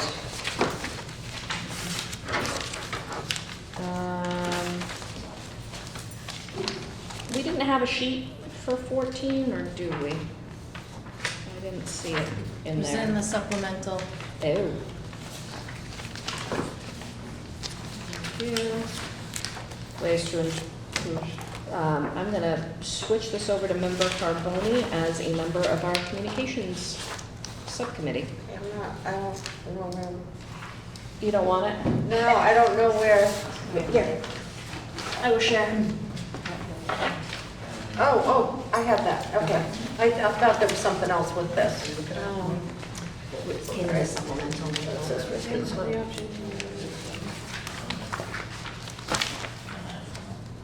Okay, Oh, no, I guess that. Oh, it's all. Oh, it's all. There's nothing else. Okay. so I'm going to guess that the reason why this is in front of us this evening, and maybe we don't digest it too much because it can get kicked over to the communications subcommittee, that there are residents or anybody reaching out to any particular contact at town hall should have an option to. I'll throw it out what the impetus was Yes, for this to be please. on. So we have certain constraints on what can come through on some Yeah, of our stuff. And sometimes it gets caught in the spam filter. It'll get caught in the spam filter for if you have a bunch of pictures on it, it won't go through. If you have a link on it, it won't go through. And sometimes we don't know why it's not going through. It's just not going through. And in those times, people are getting frustrated that they're sending some emails to the select board and we're not getting them. So obviously a good policy on us is to frequently check the spam, which I'm doing now, once a week going through, but I always get worried that I'm gonna download something and that I shouldn't. And to make sure we have a way for people that aren't getting a response to get a response. And I thought a really good way for that to happen would be two things. To be specific on our webpage on if you're sending a link, it won't go through. If you have pictures on here, like schematics, it won't go through. But if we had a bounce back, that when something didn't come through, that the person sending the letter gets a bounce back. And I don't know if it can. No, that depends on how we configure us. Exactly The so. spam software that we use. Obviously, if it can't be delivered, you will get a notification. But if it's tracked, I don't, and I can certainly ask Yeah. Bob, but I'd love it if we could give them a bounce back, or if that breaches some type of protocol, which I think it probably does, but And Yeah, in it's- absentia of that, because I know on the communications committee, we're looking for ways, and you're looking at what the website will look like and all of those things, finding a level of communication and making sure that page is saying, if you're not getting, this could be a spam, filter issue, don't do these things, and if you're not getting a response, bring it over to Emily or to Colleen. Just give them someone else to talk to. They'll find us anyway. You'll fix it. I know you They'll will. find us. Right. Let me start with finding exactly what is not allowed, links, file sizes, So, yeah, so images. I don't know if we Bob put has back. that. He Yeah. increased the file size for me based on a request from a few months ago when people sending me schematics were, I wasn't getting anything.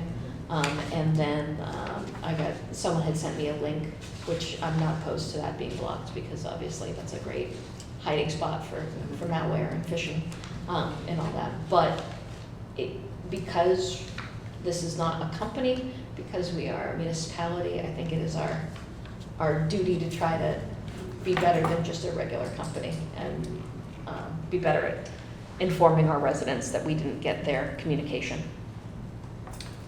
Agreed, and we might want to look at possibly improving the contact us page, which I tested and didn't get a good response. Yeah, I think it's hit or miss. Right, and the categories are kind of sketchy. And another example, right on the select board page here, you and Lorraine have, if you click on your name, you can go right to your, I'm sorry, no, you can. Is it the old ones? It's the oh, actually, that's not consistent. Lorraine has a contact me page. Oh. You do not, and. the It's others- not an accident. No, just kidding. And Paul and I, we do not, but so we're not consistent, so if. Lorraine. We're not consistent, so we Yep. can. Well, nobody has reached out. So I have some ideas. Perfect. I can propose and I can. And then I know you have some ideas as well. So Can this start is with consistency. just discussion, and I will hand it off to your committees for work. Change order for Scosio and Associates for the fire station, and I forgot when we started this, but all change orders for the fire station project over 20,000 must be approved by the select board and town administrator. It's in the Keep that at original, the it's in the original inception. charge. Got it. Yep. I would just add that whatever you do vote, you put not to exceed that amount. Got it. Can you give us a rundown of what these $45,400 are for? Yeah, so we're at the stage of the water line where it's been designed, now they're gonna bid it out and then oversee the construction of it. So 45 is a lot of that is actually the oversight of the water line, which my understanding, it's kind of in like a sensitive location, which is why they wanna oversee it so diligently. So I think about 19 or 20,000 of that is the oversight, the rest of it is like the bidding aspect of it. The OPM has recommended it, So is also, this double the price of the water line to have someone supervise the water line? so the water line itself is about 410,000 to How install. is that even possible? I know. Like, these numbers, Yeah. that I know. doesn't make sense to me, I'll have to tell you, like, I could be way off, but it just doesn't make sense.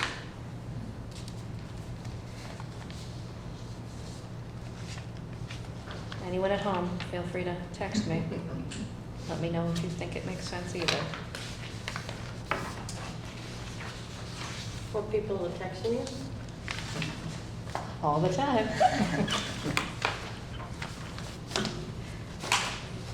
Speak up. Stop rustling your papers. Bids are due tomorrow, by the way, so we'll know the grand scheme of everything Right. very Because soon. we did this, the water line outside of the main package because we knew that it would be less, the cost would be less. So how much is the water line? The construction of it is 410,000 estimated cost. So The actual design was 36 and change, and then this aspect's 45. design for a water line, straight pipe. Yes. I don't know if anyone feels any different than I do, but that just seems insane.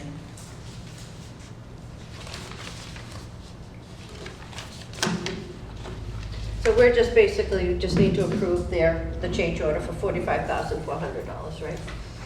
That's correct. Yep. They did acknowledge it is high, and they're gonna try to work it down. That's why I say whatever Not to they do exceed. is not to exceed that amount. Yep. They're gonna hit it back.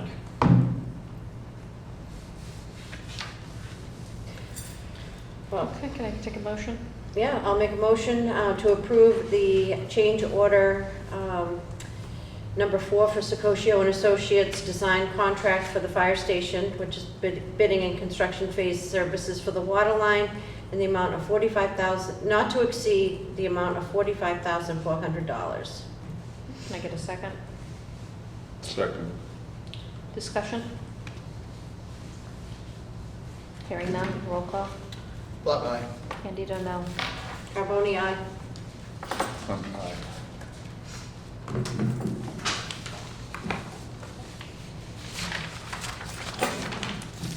Skip. I did.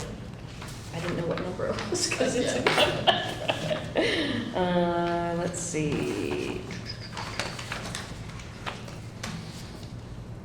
Classification and comp study process. It's actually item number 15. Previous study, the following criteria was used, 70 miles, which is a weird criteria. So we had a class and comp study done about 2 years ago. The board at the time felt it was inadequate and not what we were looking for information. We want to have another one, but we want to have this one in-house and not pay another $20,000 for relevant information in municipalities that are not at all like ours when they have double the budget or they have a huge tax base of businesses and all of those type of criteria. We have asked Lacey to start getting this together. This is kind of the first start of it, and at the last meeting or 2 meetings ago, we asked for this to be complete before the budget cycle starts so we can maybe get a handle on what it is that we're looking for, if we are looking to make any changes at that time based on the information that we will get from the study. The towns listed before us are the ones that are being proposed to use as part of the study. Has anyone had a chance to take a look at these? And are they good with them, or do they want to add any? I would like to add 2 to this list. So the list is based off of the Division of Local Services, and if you look at the top right, it'll say Community Comparison Report. So what I did was I took, our population is 12,000, so I took a minimum population of 10,000 and a maximum population of 14,000.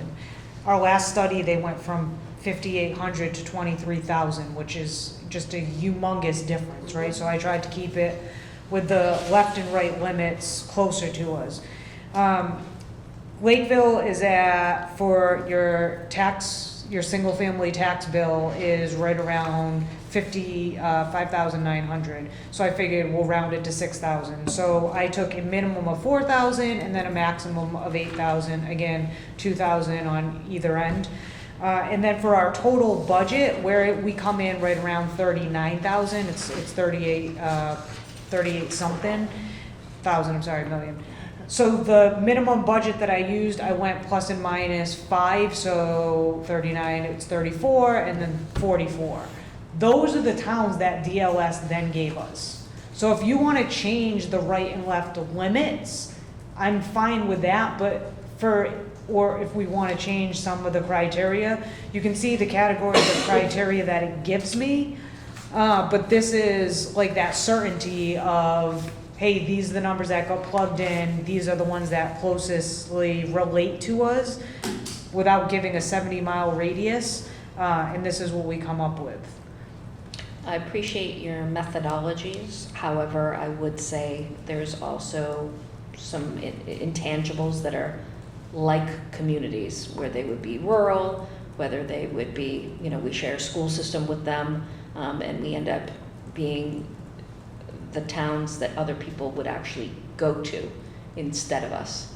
So not in competition, but maybe in competition for the same talent, and I think they're relevant for the conversation. And those two towns would be Freetown and East Bridgewater.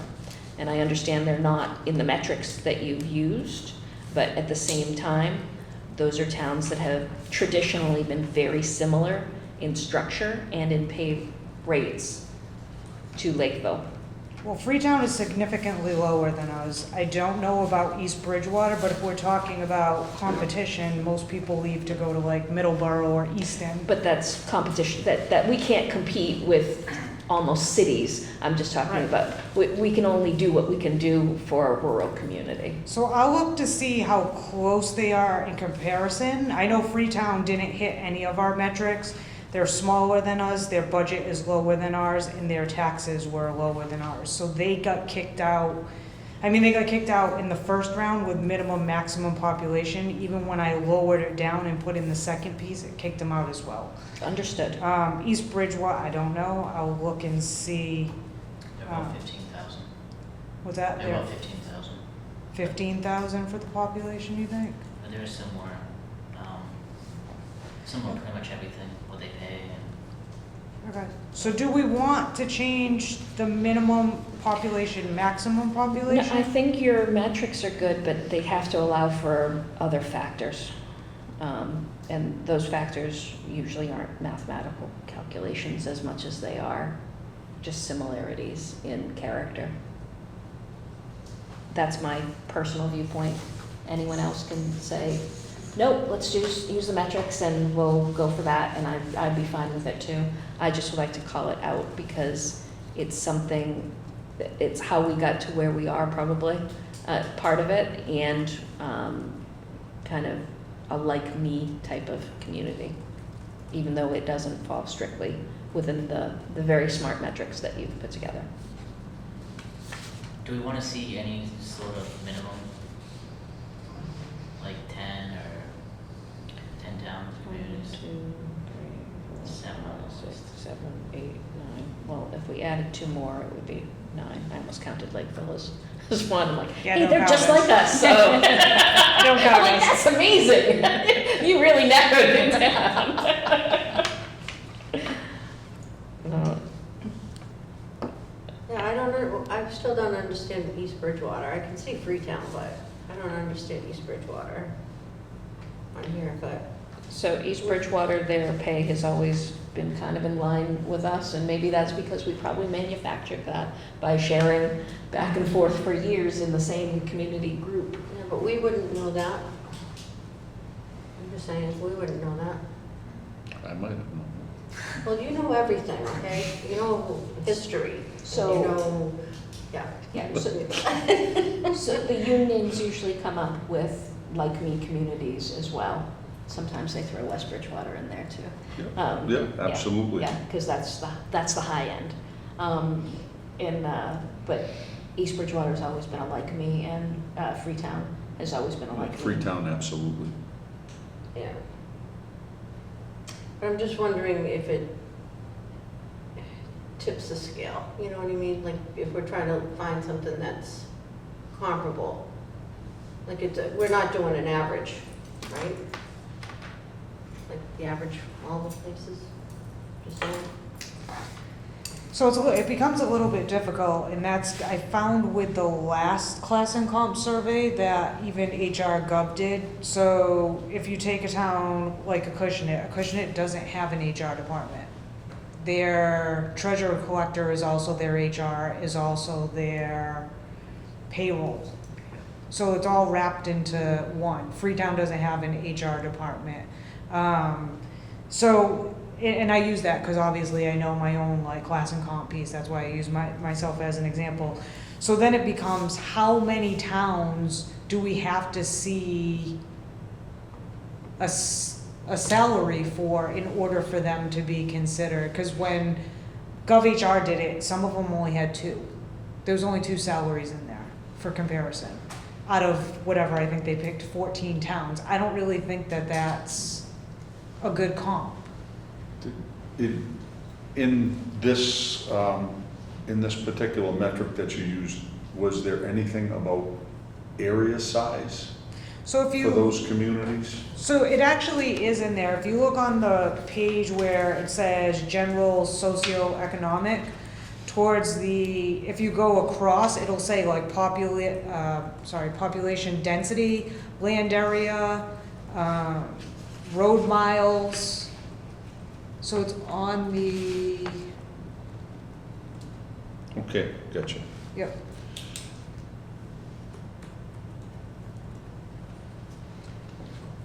Frankly, I don't really care. Throw 'em in. Wait, is it, yeah, it's 9:30, Lorraine. Yeah. It doesn't really make a difference to me, but. And I don't know enough about Pepperell and Winchington. In Leicester. Yeah, and that's New York.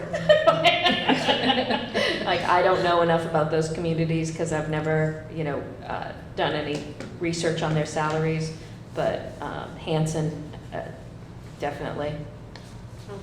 Lakeville and Leicester were the first 2 for the 40S money, so. Yeah.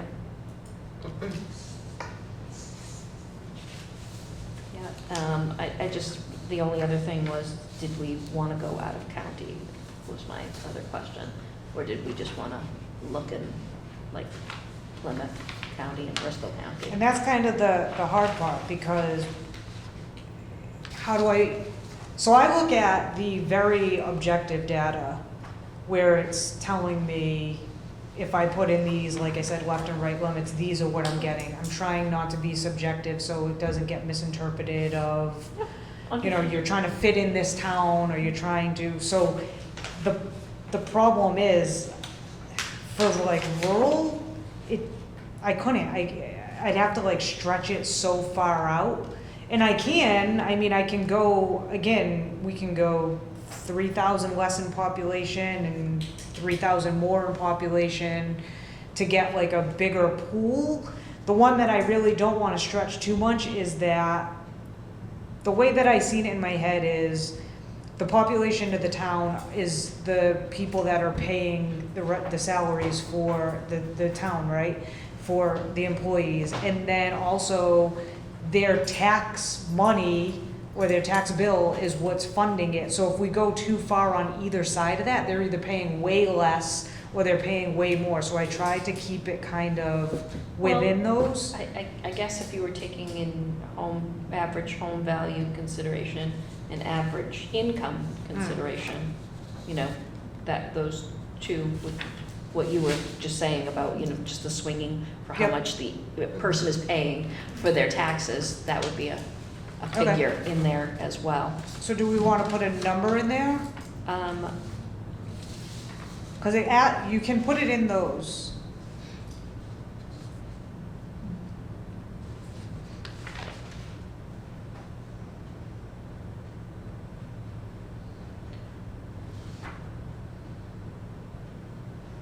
How come Leicester gets so much state aid? Because the median family income is, income per capita is 28,000.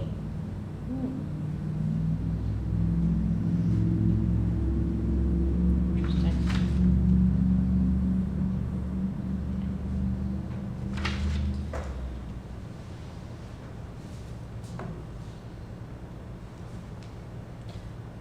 I just don't think there's going to be a perfect way that's going to match the metrics fully if you put metrics in as your only source of information. Like you're going to either be over-inclusive or under-inclusive for towns that are similar to us. Yeah. Like, I get your logic is spot on, because you're trying to find things that you can objectively measure, but there is a level of subjectivity to this, and it kind of comes down to, you know, similar towns and how long it would take someone to commute, and not 70 miles though. You know, like how long it would take to commute, but we're really looking at how competitive we are in a marketplace and not just in towns. So really, in a rural marketplace, how competitive are we on price? So I would say, whatever you say, I'm gonna have some comment on. If you did like something, The issue that I have, if you tweak it too much, then you're gonna get the answers you want Yes, instead of right. the answer Yep. that the numbers give you, because the numbers aren't lying, Yeah, you know? it's all true. There is no perfect Yeah. marketplace comparison for a town. Yeah, I might tweak the population a little bit, would be the only thing. I notice none of these are under 10,000, so you could use 10,000 as your threshold and maybe go up to, 10 to 15. go to 15 Yeah. or something like that. So 3 up, 3 down. Which is where we're gonna be in a few years if we Yeah. keep building. If we where- build- If we where build we're at. everything inside. If we build everything they wanna build, that's where we're gonna be. Just spitballing myself, I like the idea of Plymouth, Bristol, and probably Norfolk counties, Okay.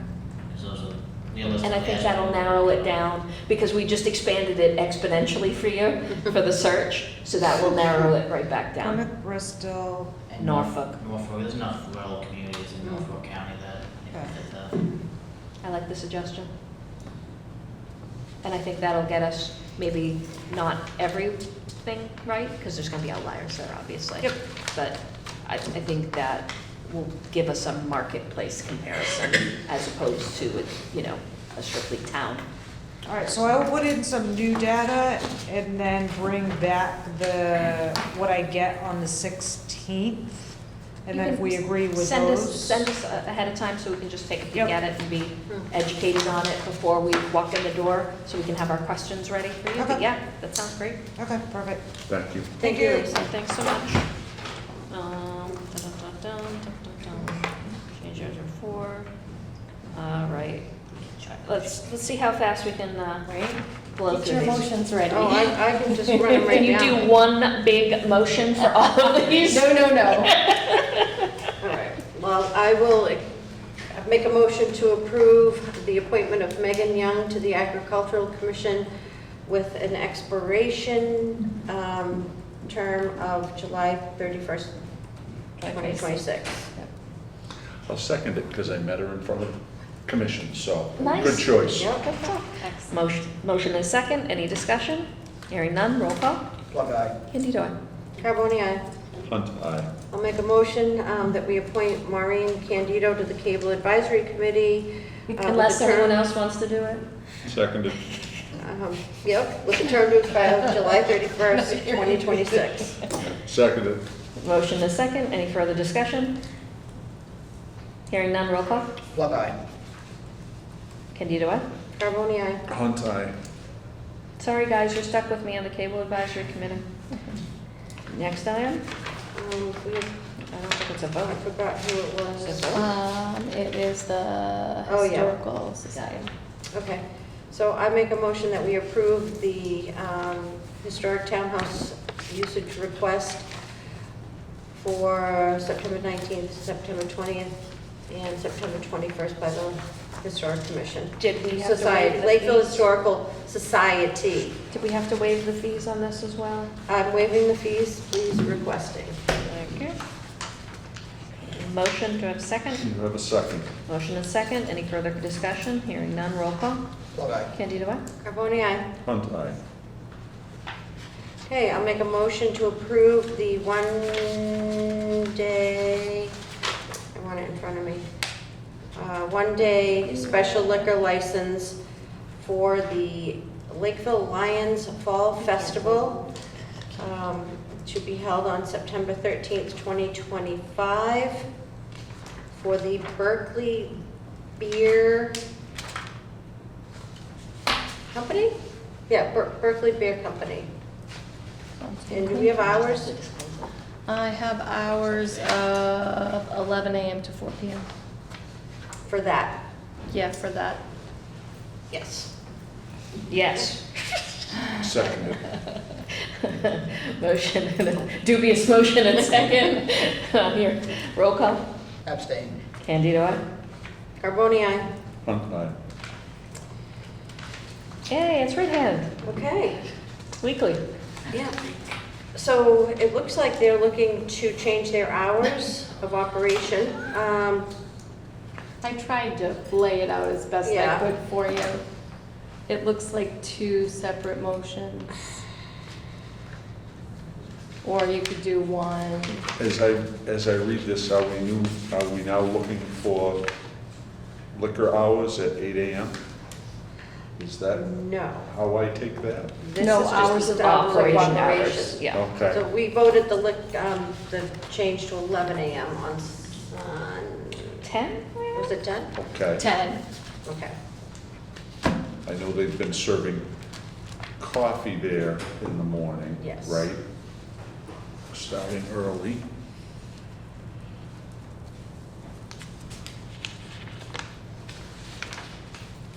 Motion? No, I'm just looking, so, here we go. We would like to adjust the hours of, this is what I was looking for.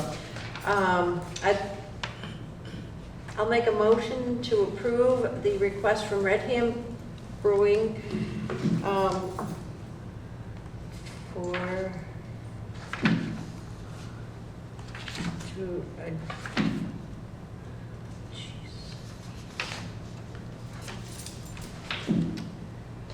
to adjust the hours of their liquor license. Wait, That's not what I'm thinking this is. no, hold on. No, It's it's a change of 8 a.m. hours. It's a That's what business this hours. says, adjust the hours of our liquor Yep. license to 8 a.m. Yeah, that's what it is. But no, the agenda item says adjust, New requested hours. Right. yeah. So, So that's why I was just yep, confused. Okay. we can't vote on Because I read this liquor. and then I was like, okay. Yep, we can't vote on liquor if we're voting on, if the article says hours of operation.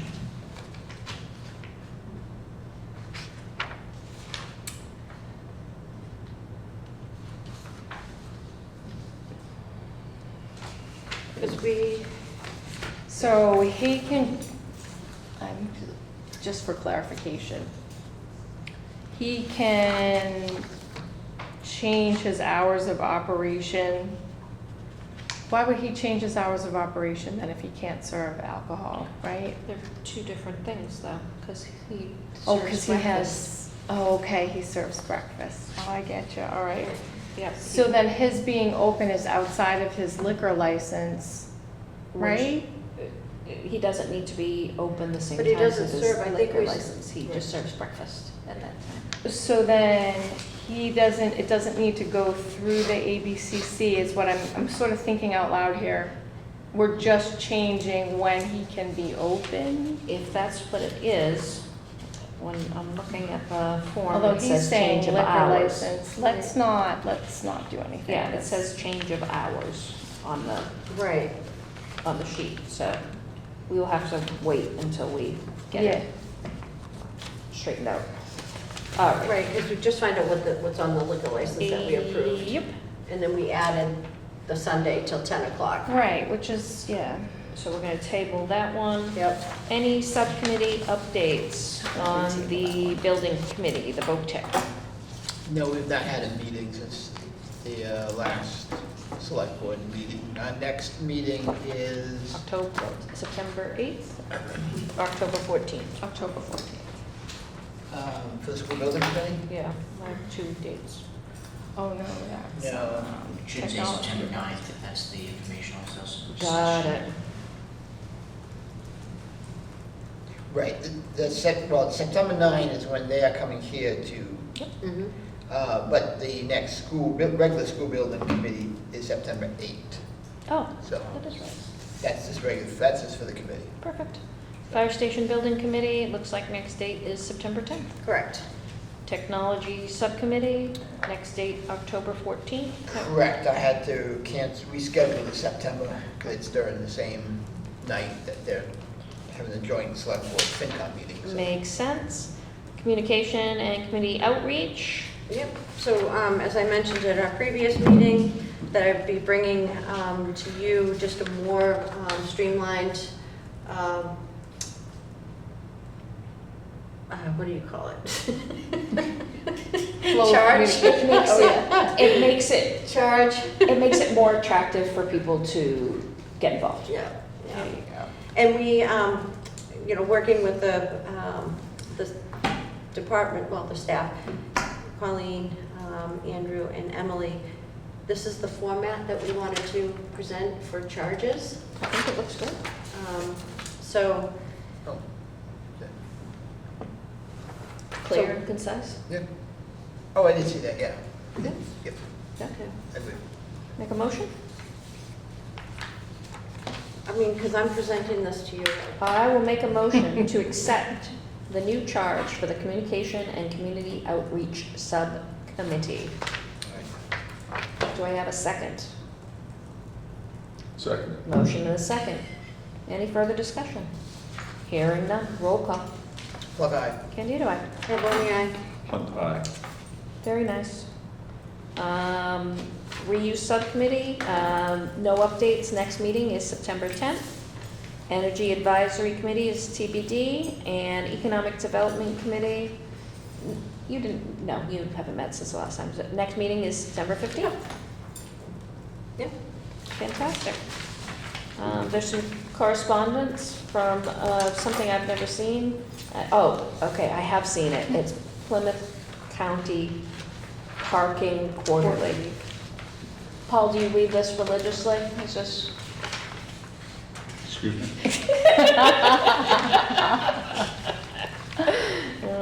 Thank you for Plymouth County for sending that important missive. And then I will take any new business or old business to come before the board. If not, next select board meeting is September 9th, 2025 at the library. And now we will enter into executive session for reason number 1, possible executive session pursuant to open meeting law, GL Chapter 30A, Section 21A7, review, approve, and possible release of executive session minutes pursuant to General Law, Chapter 30A, Section 22F, August 5th, 2025, and August 19th, 2025.